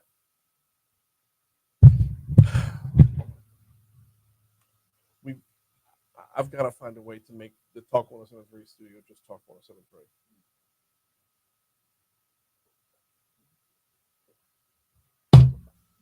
That's 2 interviews in one day.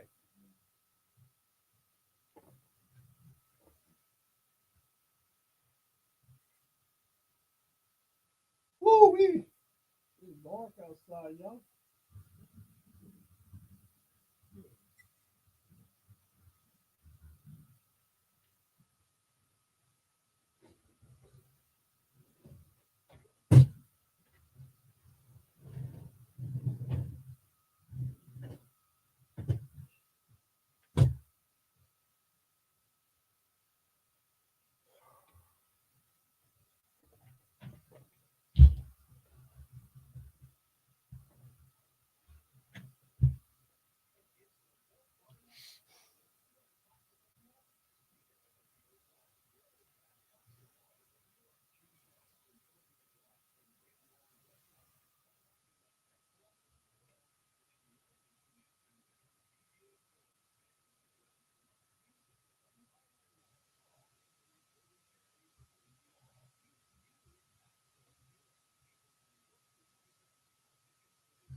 Guess what?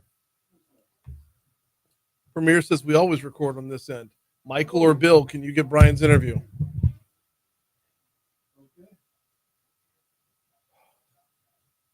I don't know when we're going to get to play it back now, but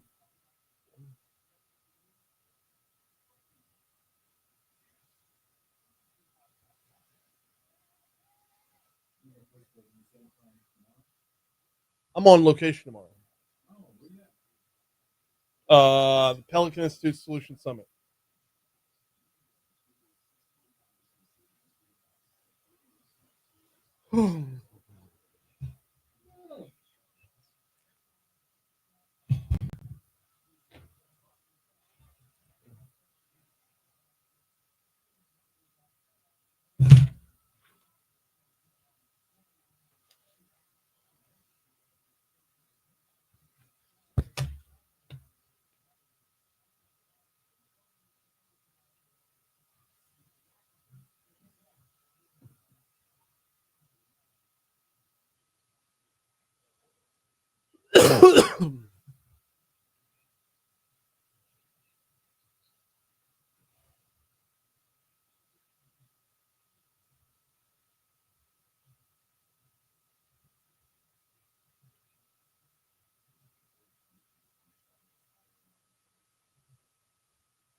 7:55 Talk 107.3 FM WBRP mornings with Brian Haldane rolling right along. Hour 3 is going to be coming your way in just a little bit.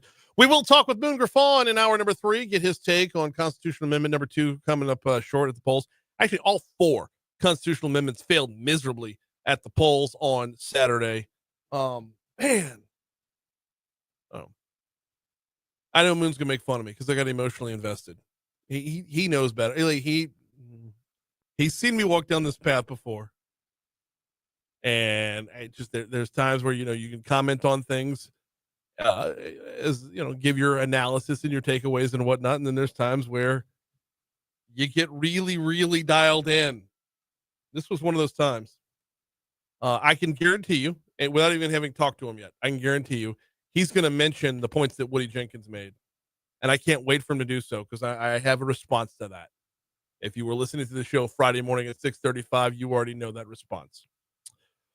Let's reset the weather real quick because it has been nasty, to say the absolute least, this morning. We have had a severe thunderstorm warning that has finally expired. Tornado warnings finally expired as well.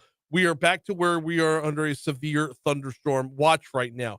That's going to remain in effect until 11 a.m. The severe thunderstorm watch includes our entire listening area.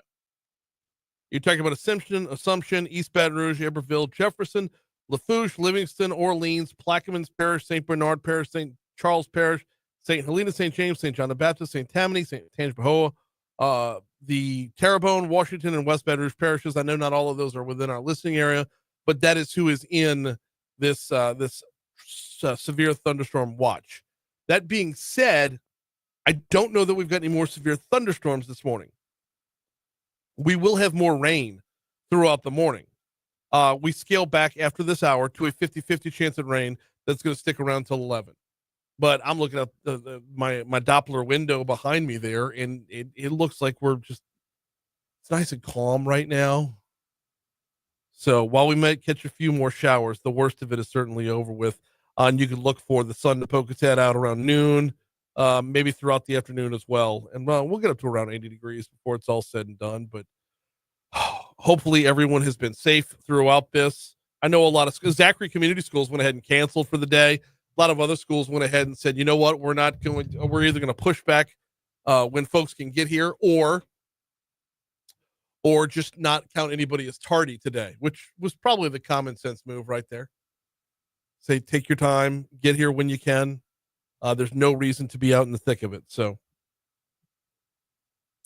hopefully everyone has fared well. We'll hop back in on our Facebook Live feed when we get the news at the top of the hour to get your takeaways of what you've been seeing throughout the morning. All right. We got news, traffic, weather coming your way. Hour 3 is coming up next. We're going to talk with Moon Griffon, also author Kostya Kennedy. Normally known for his books about baseball.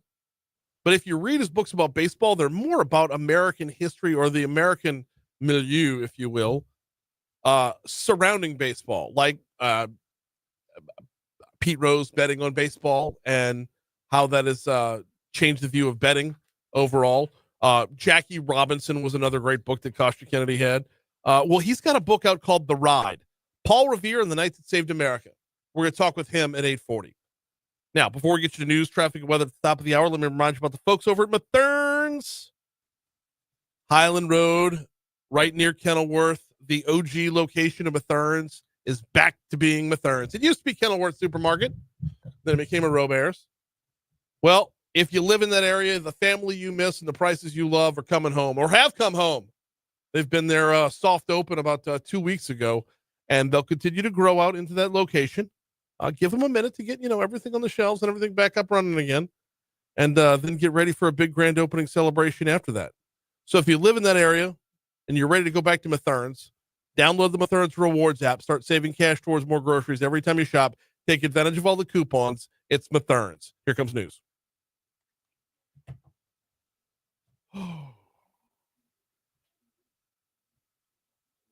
Do you have the Kostya Kenny interview?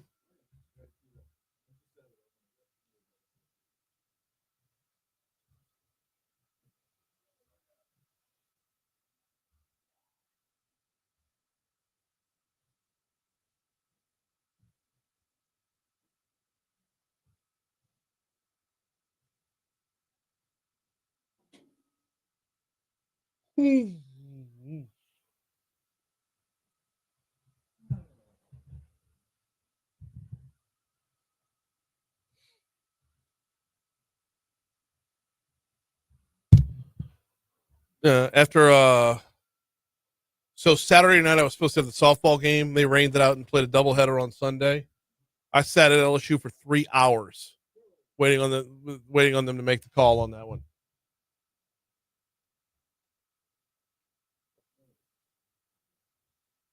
No, I'm sorry, 4 hours. I got there at 5. Yeah. Yeah. So when they finally ruled it, like they put the tarp back on the field and had to go back from the countdown to the music. I told Garrett Walford was doing the play-by-play for the game. He's like, it's gonna be a minute. I was like, all right, well, I'm gonna go walk around, like, see, because the stadium, the studio's in Tiger Stadium. Okay. So I'm gonna go walk around and explore, see what I can find in Tiger Stadium. So I went full Scooby Doo and Shag. Like I went every nook and cranny that's there. I probably caught some diseases. Probably. Like you open up a room and it's like nobody's been in this room since the 1940s.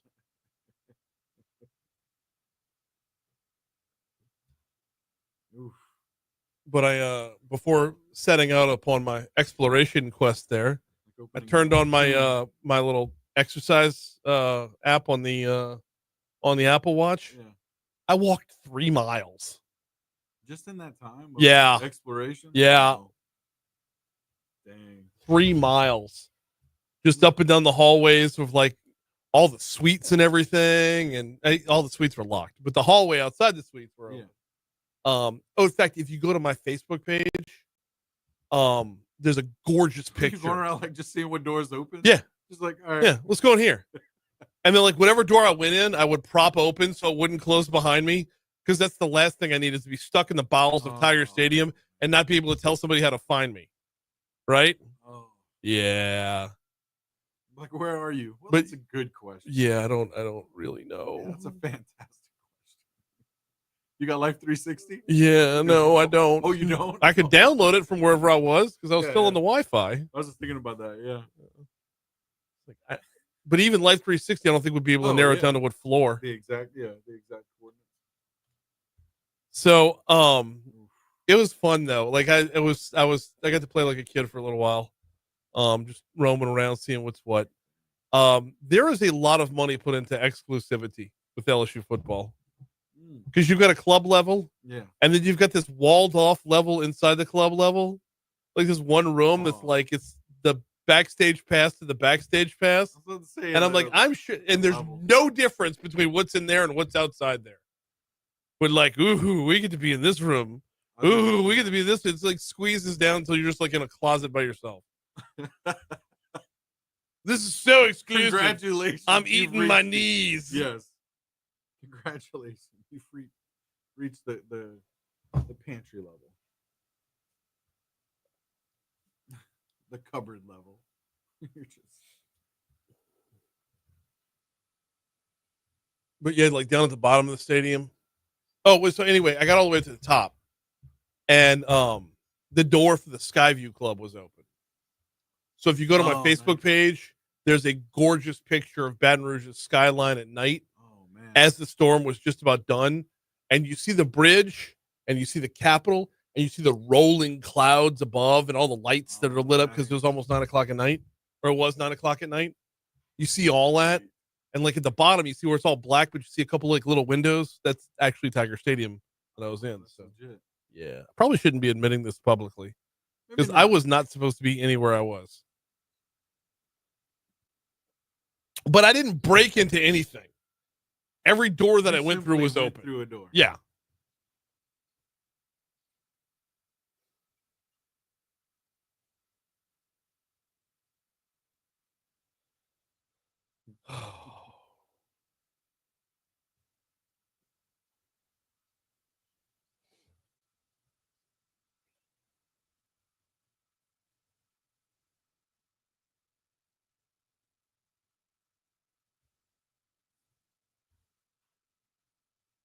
But yeah, you're right there. You might not want to be incriminated. Well, it's a bit late now, but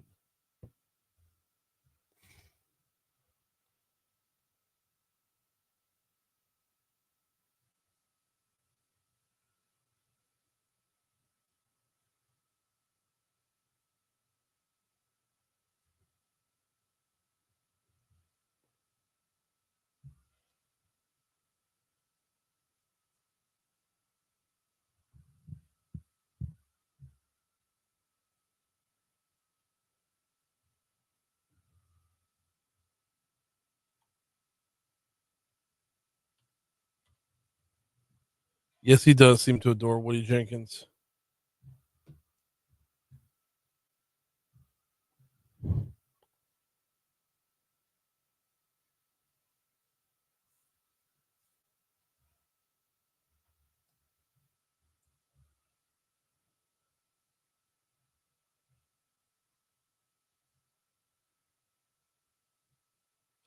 Boom, boom, boom, boom, boom, boom.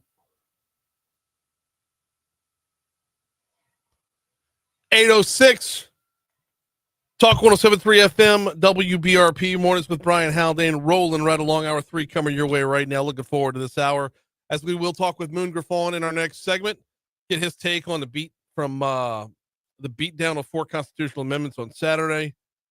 I mean, constitutional amendments that the governor was a full-throated endorser of, that the state legislature was in lockstep behind. How did it go so wrong? How did so much misinformation get out there so quickly? Also this hour, author Kasia Kennedy, the author of The Ride, Paul Revere and the Night That Saved America. Fascinating book. We will break it down with him at the 8:40. Right now, though, time to roll back the clock. Time for This Day in History.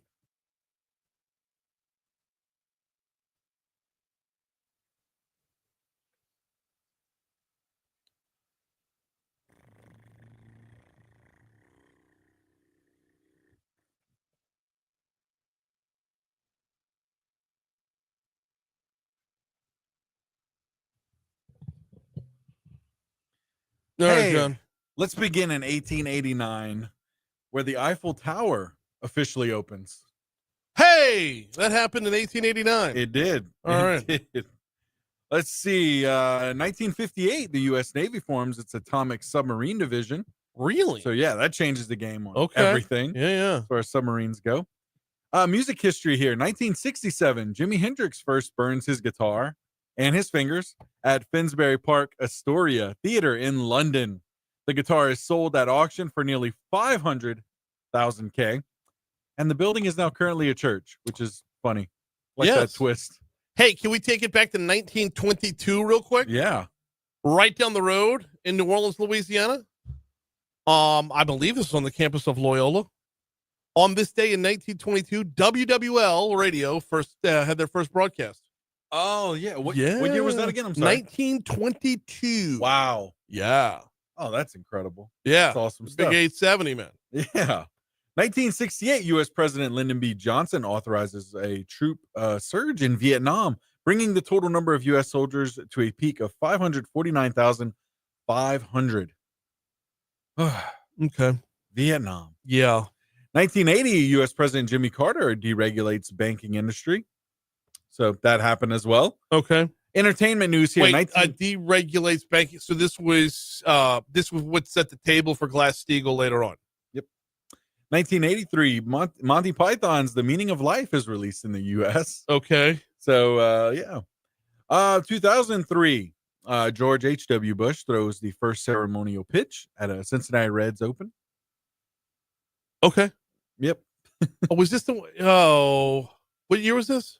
2003. I'm trying to remember if you said HW. Yep.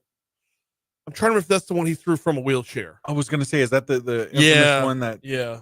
I think it started. It's sad. Eventually, you just become a meme.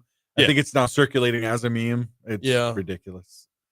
But 2019, rapper and activist Nipsey Hussle fatally shot outside his clothing store in Los Angeles today.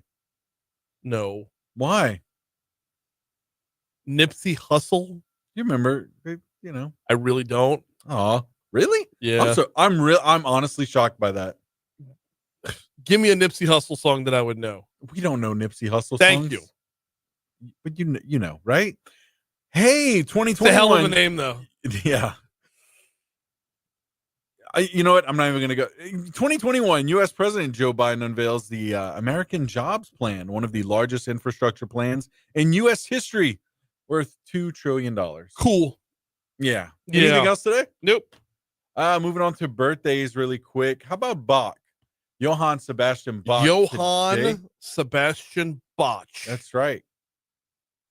What about Christopher Walken as well? Oh. He was born around the same time, looks like. No, really? no, I didn't even have Walken on my list. Why? Yeah. Why? No. Seriously, I don't even have him on my list. Oh, really? That is awful. Yeah. Let's see. Angus Young from AC/DC as well today. Cesar Chavez today as well. Let's see. I know I had one more for you. Oh, you have many more for me. Yeah. Oh, William Daniels. I just scrolled past him. Mr. Feeney. Feeney himself from Boy Meets Mr. World. Feeney. Feeney. Okay. Feeney. From Boy Meets World? Yeah. All right. Who else you got on your We got Barney Frank. Okay. Then we got Patrick Leahy. We've got Al Gore. And we've got French mathematician and philosopher Rene Descartes. All right. Yeah. Moving on to deaths here. Sure. Selena today. Who? Tragically. Okay. Yeah. Isaac Newton as well. Yeah.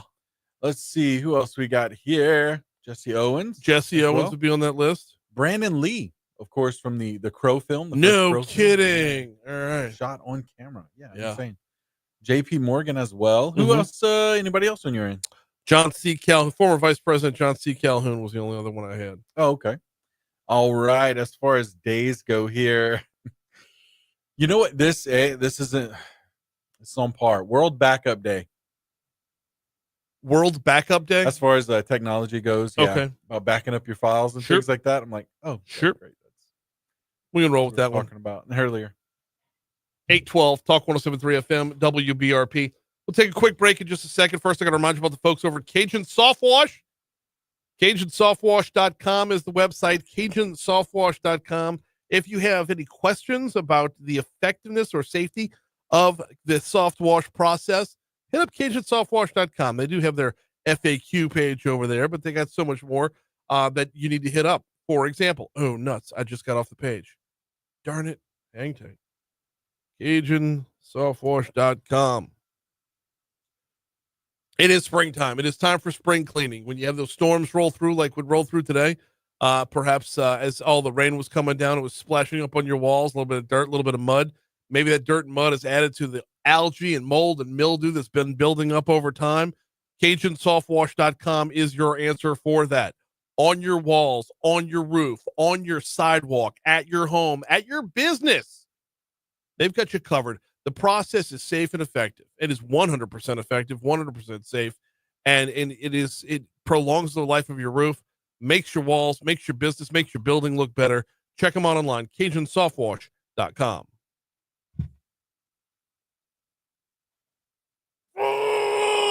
What the?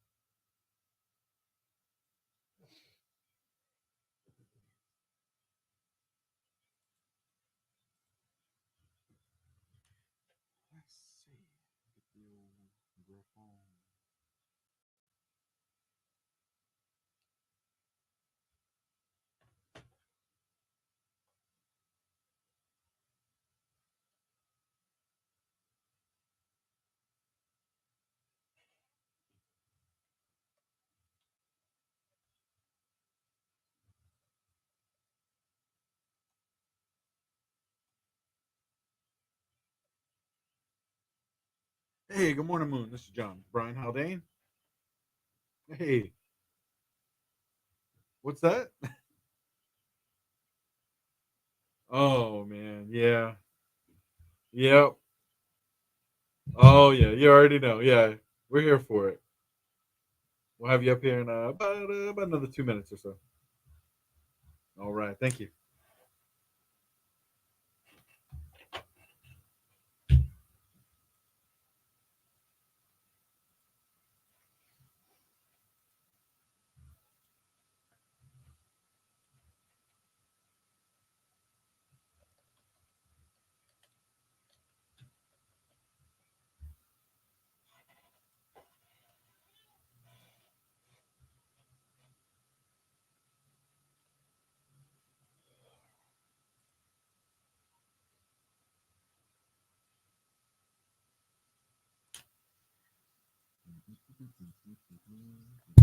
And then the storms that rolled through on Saturday knocked out the power in church.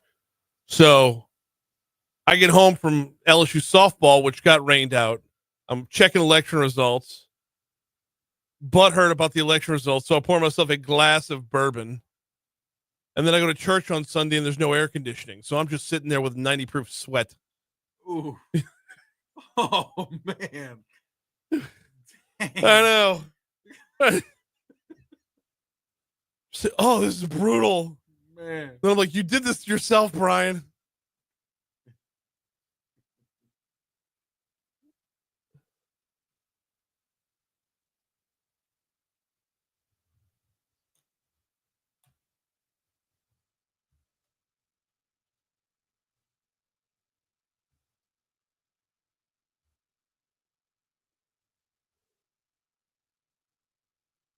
Whew.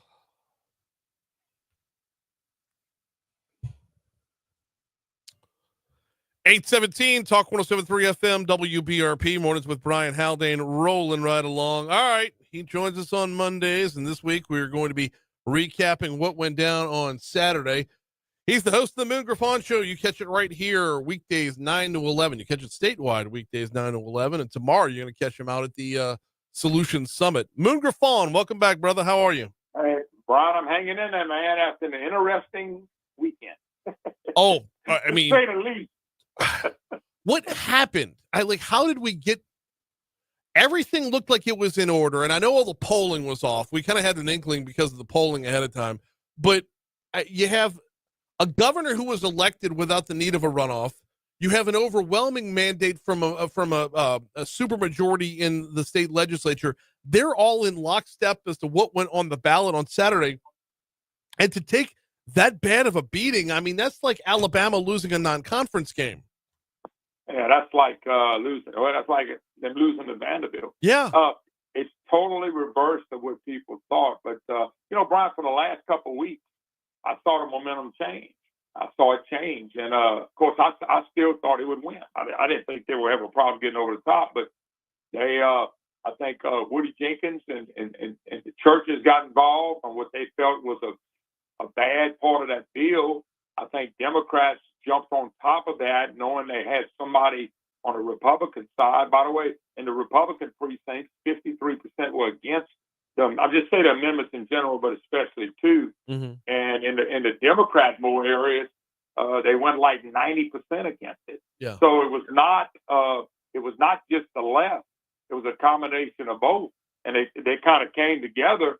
And I'm not saying they coordinated, because I don't believe they did, but they came together for the belief that these amendments were not that good.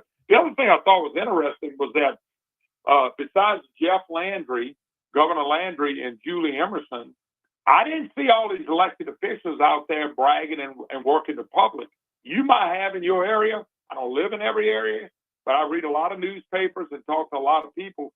I did not see a lot of people getting out there in front of this thing.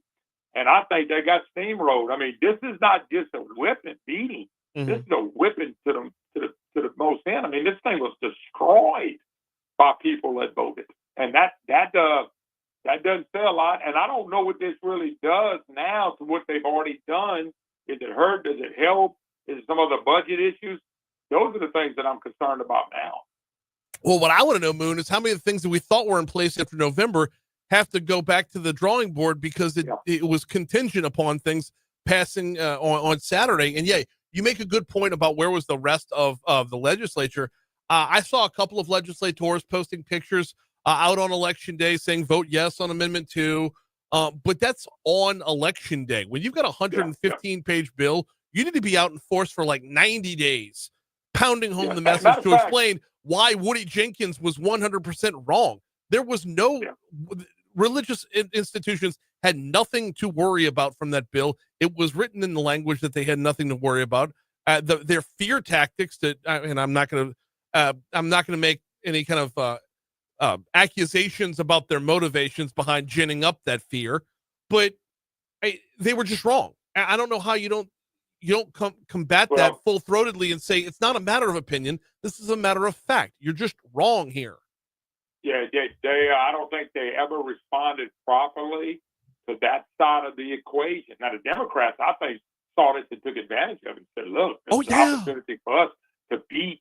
And then let me tell you what else happened, Brian. And I saw what a homeroom charter didn't pass over in St. George, but in Lafayette, there was 2 simple renewals. They got beat. There was one in New Iberia that got beat.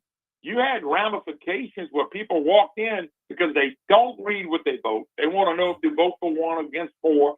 And when I walked into my precinct, there was those 4 and there was 2 locals on the ballot. Now, I knew what they were, but most people didn't know. They voted them down. So people decided they were voting against on Saturday. And I'm not going to say some renewals didn't pass in some places, but in some of these areas it didn't. And now they're scrambling locally for what happened to the amendments on Saturday. We are talking with Moon Griffon, a host of the Moon Griffon Show. You make a great point there, Moon. Talking about, people just walked in with the intent to vote no across the board. I think amendment number 4 was probably the biggest testament to that because it was innocuous and it was very, very straightforward as well. If you want to, when you have a vacancy in a judgeship, Amendment 4 says that vacancy would be on the next available ballot. That's all Amendment 4 said was when you have a vacancy for a judgeship, we want to refill that vacancy as soon as we can. We voted no to that. With the backlogs that we have in court systems throughout Louisiana right now, we voted no to filling seats on the bench. Well, think about what I told you. Over here, 2 or 3 or 4 renewals went down. Yeah. And then normally renewals, yourself, they pass. Yeah. They usually pass pretty good. Now, you might have a library controversy or something like that, but normally when it comes to things for firemen, policemen, and stuff like that, those stuff get went 70, 80% of the vote. That didn't happen this past weekend over here. So, the other thing is the big thing getting the news right now is a comment that Jeff made about our failed culture. Now, I'll be honest with you. I would have been careful with those words. Yeah. That's what's making social media rounds. 30, 40 years ago, you wouldn't have had that. It might be dead unless the newspaper kept it up. But social media has been running with that and bombing. Now, look, a guy like me can say, we fail a lot, but I always blame it on elected officials for what they do. The failed culture for me are the elected officials and the politicians, not the people. And so that was a mistake by Jeff saying that only because the people with social media are ripping and roaring on that comment. And I wish he wouldn't have made that comment. No, I agree with that as well. That was, if anything, it should have been a lot more reserved to say, we're, early indications are we're seeing multiple factors, leading to this, overwhelming defeat. Because there are. Brian, and, call me old fashioned, but I think when you get beat, it's hard to be a good loser. I get it. Well, okay. But when you get your butt beat, sometimes you just go, hey, we got beat, people spoke, and whatever you want to do behind the scenes, rallying and all that, that's what you leave that for them. You can think that, but you can't say that. And I think social media wise, so now Jeff's got to defend that because people are really upset about that. And here's the other thing, and this is a misnomer by saying, well, the Democrats beat it. Well, the Democrats were against it, no doubt. If you go look at the Republicans and the right wingers, and I'm probably more of a right winger than anybody knows, they beat this thing with the Democrats, because the Democrats ain't got 65% to do anything anywhere in the state. Right. Would you agree with that? Yes. It had to be a lot of Republicans Yes. and conservatives that said, I don't like this. Yes, and the Democrats capitalized on that by saying it's a bipartisan defeat. But, even Republicans hate this bill, so there's no reason for anybody to vote for it. Meanwhile, the pay raise for teachers goes away. The double discount, the seniors for income taxes, being able to double their deductions. Everything that was good within this bill got flushed away. We threw the baby out with the bathwater. Yeah. Well, I know this. People got mad. People wouldn't vote against it. I think they're madder now. I just think you got to be careful with some comments. I just don't think. I think you listen. I was taught this a long time ago by my dad. He said, "Look, it's easy to win." He taught me two things: when you win, you stay humble, you keep your mouth shut, and you be thankful. But when you lose, I don't care if you cry, if you lose, you shake their hand and say congratulations and good job. Then you back up and reevaluate everything. Yeah. And I think that's what I think you have to do in the game of life. But in politics, you have to do that too. Look, now we get to the session. Here's my question. What are we going to do about insurance rates? Because I'm telling you now, if the governor is in a bind, if he's not going to challenge these trial lawyers on what's been going on in this state with insurance. So you got a whole big nother thing right at you in about 2 weeks. Yeah, but here's the thing, Moon. Now that Constitutional Amendment number 2 has failed, how much are they going to be able to pay attention to insurance when they have to go back and revamp how to pay for everything else within the state budget because the entire funding mechanism has been flushed down the toilet? Well, it becomes not a problem. entire. I'm being hyperbolic. But what I'm saying is, I'm not arguing with you on that, and I don't know the outcome of this yet. I'm gonna have to wait and see as we go.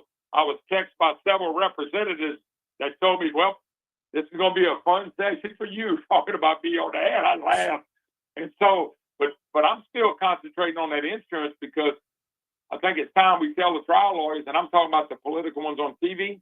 Look, enough's enough. We got to give some breaks to the people. Yeah. If it's y'all in the insurance companies, y'all can fight it out all day long, but we need some breaks. Somebody better stand up and get something fixed on this insurance side. Well, I'm glad you're paying attention to it because I can guarantee you none of them are right now. Their focus, their priority has been re-pushed back to Article 7 of the Constitution. How do we find piecemeal ways to move forward with what should have been moved forward on Saturday? Yeah, it's I never bought that it was 115 pages and all that stuff. But look, elections are simple. You remember, I go back to Bill Clinton, and I can't stand James Carville. It's the economy stupid. They basically took a couple small issues and they blew them out the water and they stuck to their message. Mm-hmm. And I'm shocked at the total vote. I'm maybe not shocked that it got deep, but I thought it would be 51-49. But this was a rout. This wasn't even close. Yeah, no, it's 65-35. There's nothing close in that one. No, and I think, but you can't say it's just the Democrats because that's not accurate. No, it was both sides, 100% both sides. So meanwhile, the Constitution that we've been under since 1974, which has been amended 250 plus times, probably a lot more than that if I'm not mistaken. I have my number way wrong. I'm just pulling out of thin air. Listen, let's just say you're in the ball game by about 50. Yeah, yeah. But so I got another question for you, and we're way too late in the segment to even get into it. But why are we listening to anybody who was involved in writing that Constitution in 1974? Our state has done nothing but go down the drain since then. We've moved to the bottom of every list, every good list out there, and the top of every bad list out there, and we continue to listen to the people who not only put that piece of law, put that Constitution in place for us, but have been our legislators that have taken us down that downward spiral ever since. And yet we still listen to the people that built the distrust we have with government. Yeah, and it's the reason why it's been amended so many times. Brian, I was never for having a constitutional convention because I want to know who's going to be there, who's going to make the decisions, and that's always a big problem. And I still don't know if I'm for changing it, but the constitutional amendments are getting old with people, and I think what people are doing now as well, you bring a constitutional amendment, which, by the way, I'm nobody's convinced the legislature reads. But I can tell you right now, 95% of the people vote on constitutional amendments, and I include myself, never read it.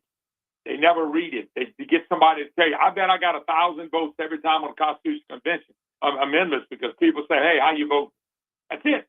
They're not asking how you vote. What's important about this one is how you vote. So if you say I'm voting no on 1, 2, 3, 5, and I'm voting yes on 4, 6, and 8, then people go vote that way. They say thank you. Yeah, because they never read them. It's easier than doing your own homework. In the meanwhile, nobody looks at why do we have to have 8 constitutional amendments on any given ballot. Yeah. He's Moon Griffon coming up half an hour from right now. We always appreciate your time, brother. We'll see you tomorrow. All right, man. Thank you. Thank you. Here comes news on Talk 107.3 FM.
What?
Ooh. Ooh.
All right, let's get a look at your forecast here. It looks like we're mostly done with the storms for today. In fact, we've scaled back to a 30% chance of rain for the rest of the day.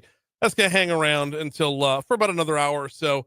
Sun should start peeking its way through. Actually, by about 11 o'clock this morning, we should see some sunshine, and temperatures will warm up to about 80, 81 degrees before it's all said and done for the day. Overnight tonight, we'll get down to 63. Tomorrow, we'll top out at 81. We're up to 87 on Wednesday and Thursday. 87, 88 degrees Wednesday, Thursday, Friday. Saturday will be in the mid 80s as well. Right now, oh, by the way, looking at Saturday for more severe weather to be rolling through the area. Right now it's cloudy and 66 in downtown Baton Rouge.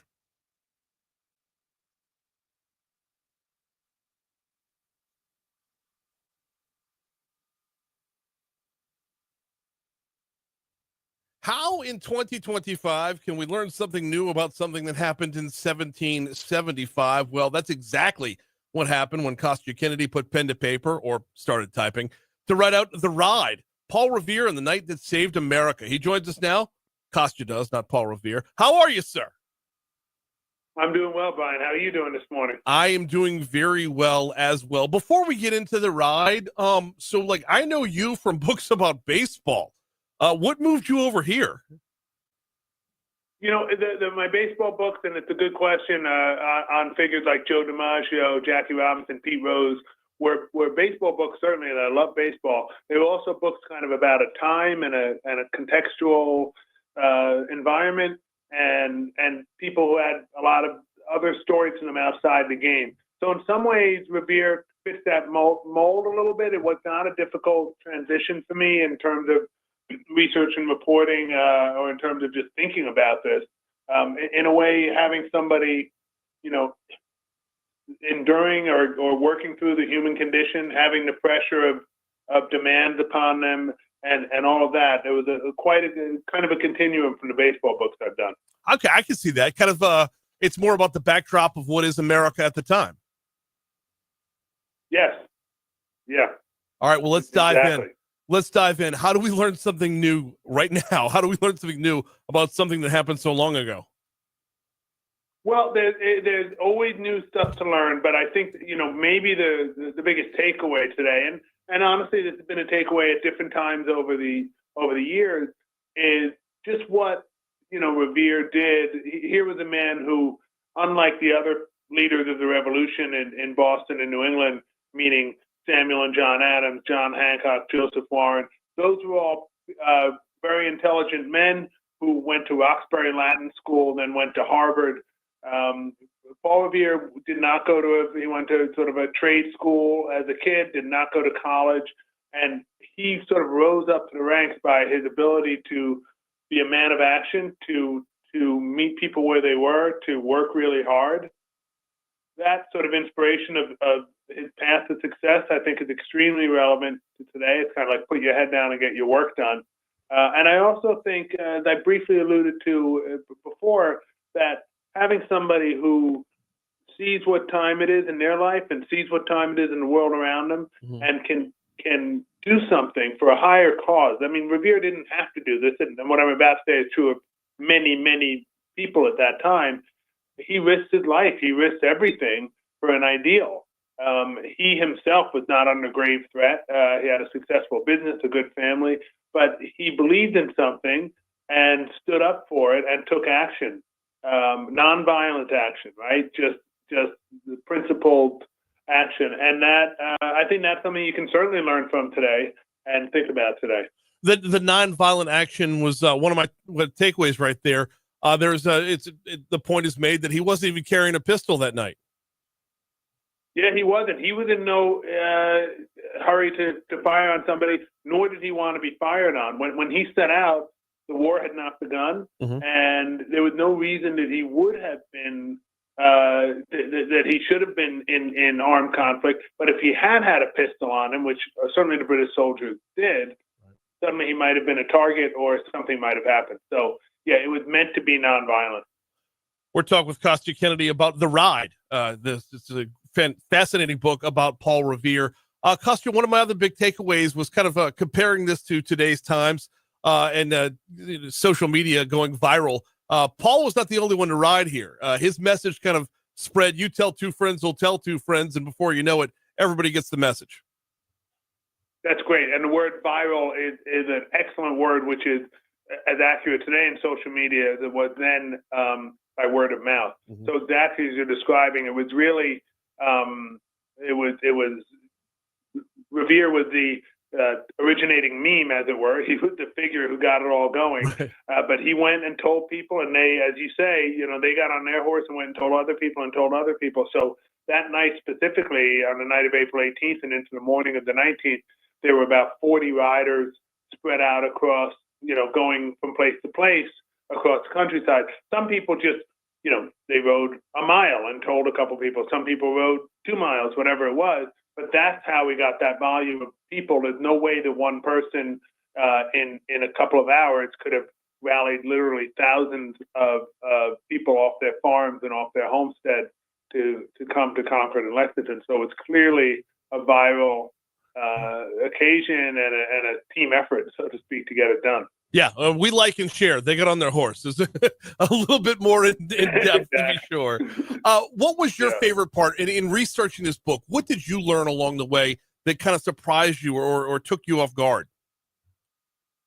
There was a lot of sort of smaller things. I think that his principle, his adaptiveness, meaning Revere, to the circumstances. He held so many different jobs. He was able to sort of conform himself to what was needed, and his dedication. That was a really important thing. I think another thing that was critical was that we think about them and like the awful British and the good patriots kind of thing, or what everyone thinks. But actually, people were very close. There was a lot of common ground, and nobody really wanted this fight.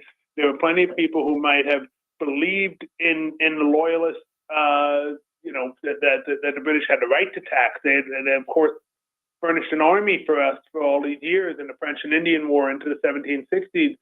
The people in America were reliant on the British to sort of keep us safe. And so some people saw that side of it, and some people, of course, saw that wanted a new day and a new political system. But there wasn't the kind of animosity that I think you sometimes is more prevalent today. There was, you have people in the same household who could disagree on this, and that's why it took actually quite a while. The British had been in Boston well, they've been there for some time, but British troops and soldiers had been stationed in Boston since 1768. So it took quite some time for it to actually come to conflict. I don't think anybody wanted it, and I think people wanted to find common ground, and often did until it was just impossible to anymore. Yeah, that part of it gets lost in history, doesn't it? The fact that they were there for some time. I mean, it wasn't just a guy in a red coat. It's like, oh, that's Jim. Like they knew each other. Oh yeah, they knew each other. They would go to church together. They go to the tavern together. There was something called the Massachusetts Artillery Company, which is kind of like an army training company, so to speak, but much more rudimentary. But in there, you'd have loyalists and patriots training side by side. That ended in like late 1774 when things started getting hot. But for years that would happen, right? And it was, again, you have people walking out of church together who might have had differing views on the role of the king in their life, but still were very happy to go have a meal together or talk about their faith or have their kids play together or whatever. So, the British, the troops were here, and they're very much part of the society. And the antagonistic relationship really began to heat up much more closer to Concord and Lexington those last year or so. Last one before I get you out of here. Never said the British are coming. So what did he say? He said the regulars are out. And the regulars, and this goes back to what you were just saying, they were here. They knew, so people around knew them as the regulars because they would see them around in their regular garb, taking their regular round. So their nickname was the regulars. And again, he wouldn't have said the British because, in a sense, we were all British then, and even people like Revere at that point, we weren't necessarily fighting to be removed from the king. We were just fighting to get away from certain constraints and the taxes and the occupation. So yeah, the regulars are out. Seems to be what he said. The Royal Army is on the move. The book is called The Ride. Paul Revere and the Knights That Saved America. He is author. Kostya Kennedy. Thank you so much for a couple minutes this morning. It's a fascinating book. I appreciate the time. Great to be on with you, Brian. Have a great day. You too. Yeah. 847 Talk 107.3 FM, WBRP. Thanks again to Kostya Kennedy for hopping on board to talk about The Ride. It's there's a lot of stuff in there that kind of caught me by surprise. I didn't know they were called the Regulars. And I don't think that name would have stuck, would it? The Regulars. The British are coming. The Regulars are coming. I don't know. It's better the way we have it now. We'll take the amendment. We'll take the change in name and roll with it. Hey, it's 847 to Talk 107.3 FM, WBRP. Mornings with Brian Haldane, rolling right along. If you missed any of today's show, all of our interviews are available on demand at talk1073.com. They will be up after the show is over with today. We've been doing our level best to get you through the storm this morning. And as now that it's gone, the next step was going to be to update you on power outages, but it looks like we haven't done that bad. There are a few power outages within Baton Rouge, but they look very, very isolated so far this morning. I could tell you downtown, we are looking at on the energy outage map, we are looking at an outage downtown that runs, let's see here. It includes the River Center and then snakes up around 3rd Street, but over by just a couple of blocks. It's not a very huge area that's without power right now. But if you are making your way into downtown, if you're on River Road, you're probably seeing that light at Florida Boulevard. Was that even? No, it doesn't even make it all the way to Florida Boulevard. North Boulevard, you're going to find power outages right there. So River Center, State Capitol area. I'm sorry, Old State Capitol area might still be without power right now if they don't already have it back up and running. Outside of that, there's just a few pockets around town with very small outages. Obviously, if you're in one of those pockets, it stings, but just the overall for Baton Rouge, we came through the storm pretty okay. Pretty okay. That's my expert analysis right there. Pretty good. Got your money now coming up 1 minute from right now. Do need to remind you all the folks over at Vex European. That's V as in Vinny, VexEuropean.com. If you drive a European vehicle, heads up. Vinny's here for you. His team's here for you. There is a technician, expert level technician specifically here for you and for your make of vehicle. How do you know if your make of vehicle's in that number? check out vexeuropean.com. Hit the little drop down tab by the vehicles. If you see your vehicle there, move next to the specials tab. See if you can't save $100 on your first visit. And then, well, button right on the right side of the homepage, it says appointments. You do like I did. I clicked on appointments. I made my appointment. And ever since visiting Vinny at Vex European, I haven't gone back. I haven't gone anywhere else. Excuse me. It's vexeuropean.com. I use them. I love them. I swear by them. vexeuropean.com.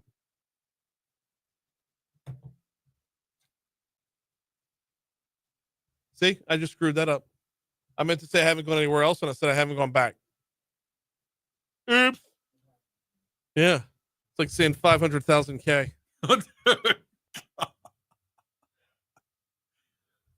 Oh. And it's so funny because you're just moving, right? You're moving. Uh-huh. You're not even giving a second thought. Yeah. Oh.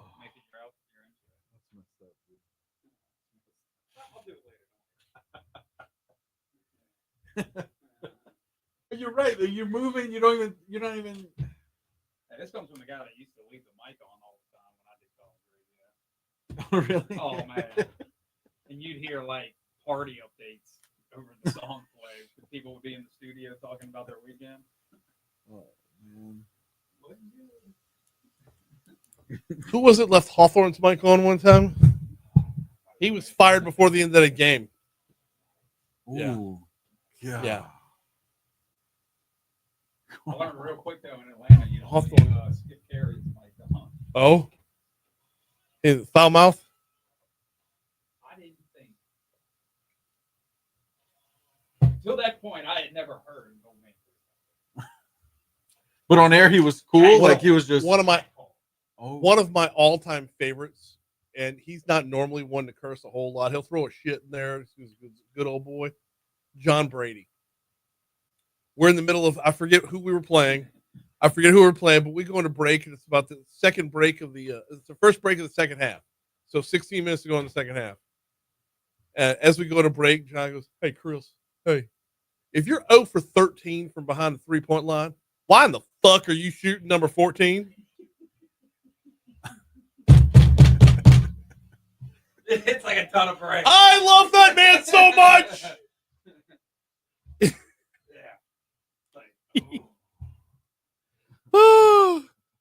But no, yeah, I understand that.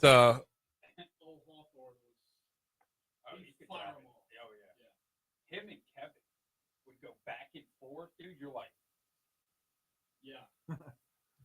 And meanwhile, the mic's on, and you're like, "Hey." Yeah, and That's trusting. we know Kevin. Yeah. Oh, like it was close to like that Skip Carey where you're like, as soon as he finishes the live read or whatever, like hot him down. Yeah. Because like there is a tirade about the start. Just about anything he lays his eyes on. But on air, he was just really kept it clean. Like literally, Atlanta Radio Network. Holy fucking shit! Look at the tits on that thing. Yeah. You're like, wow. Yeah, that's where Brady's a lot more gentlemanly. Hey man, she's easy on the eyes. Oh man. Oh, I would like if we could sell a subscription service to get the behind the scenes of LSU Sports Radio. It would so be worth it. More like XM radio, man. Rob Schneider.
My comments keep disappearing on me.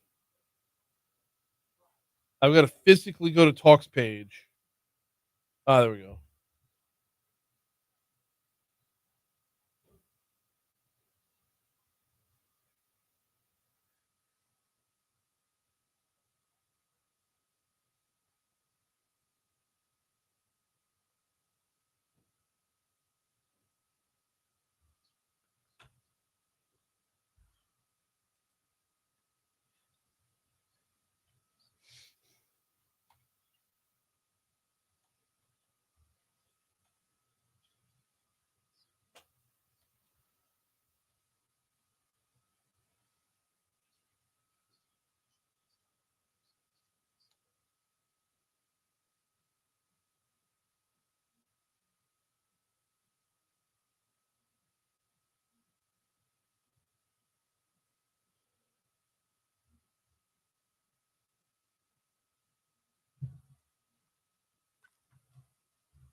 $8:56 Talk 107.3 FM WBRP mornings with Brian Haldane rolling right along.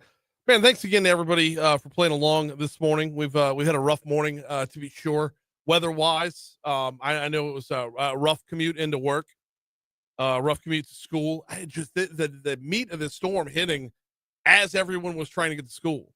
So I mean, a lot of schools they called off tardies for today. That's a good thing.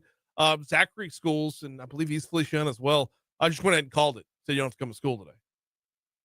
I don't know if that word got out before people were actually out in it, but that's how it played out. But you know, numerous warnings throughout this morning. It was good to get a look at the power outage map and see that we were only seeing pockets that were without power this morning. So that's a good thing. But also, though, thanks to those who tuned in for the post-mortem on the constitutional amendments.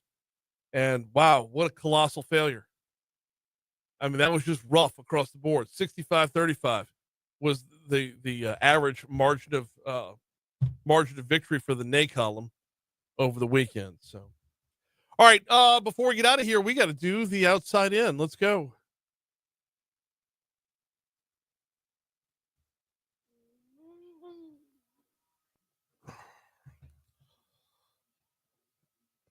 Got a couple of election-related stories in the outside in. First of all, in West Baton Rouge Parish, voters rejected a set of separate property taxes that would have continued to benefit the local library system and parish drainage works. The renewal of a $7.2 million property tax for drainage would have raised around $5.9 million a year, would have been used for maintenance operations and construction costs if needed. The library has a $4.1 million property tax that would have raised $3.3 million a year if it had been approved. Moving over to Ascension Parish, voters have decided to leave in place a salary cap for members of government leaders. Voters were asked to remove language from the parish home rule charter that specified the members of its governing authority could not receive more money than the maximum amount allowed for police jurors. Under state law, police juries that elect to set salaries can be compensated no more than $1,600 a month, or a total of $19,200 annually. Police jury presidents are allowed up to $24,000. Head down to St. Mary Parish to close out. Police in Patterson are reminding residents that feeding bears in the town is illegal and homeowners can be held responsible. Yesterday, Patterson Police Department said that each person in the town needs to make sure that their bear-proof trash can is sealed. They said a homeowner could be held responsible if a bear or other animal breaks into an unsealed trash can, spreading garbage in the street and other areas. I don't know what to do with that. I mean, if the bear, okay, let's say not your average bear, but someone who's, a bear who's smarter than the average bear. We're talking like Winnie the Pooh, or like what are we? Winnie the Pooh wasn't smarter than the average bear. Yogi Bear was. Yogi Bear, Bear, he was smarter than the average bear. Hey, babu. He gets in your garbage can. You get the fine. We're out of here. Moon's next. Hey, babu. Are we gonna sell some picnic baskets? Will Green's featured for today. All right, Facebook, I gotta get out of here. We'll see you all tomorrow. Later.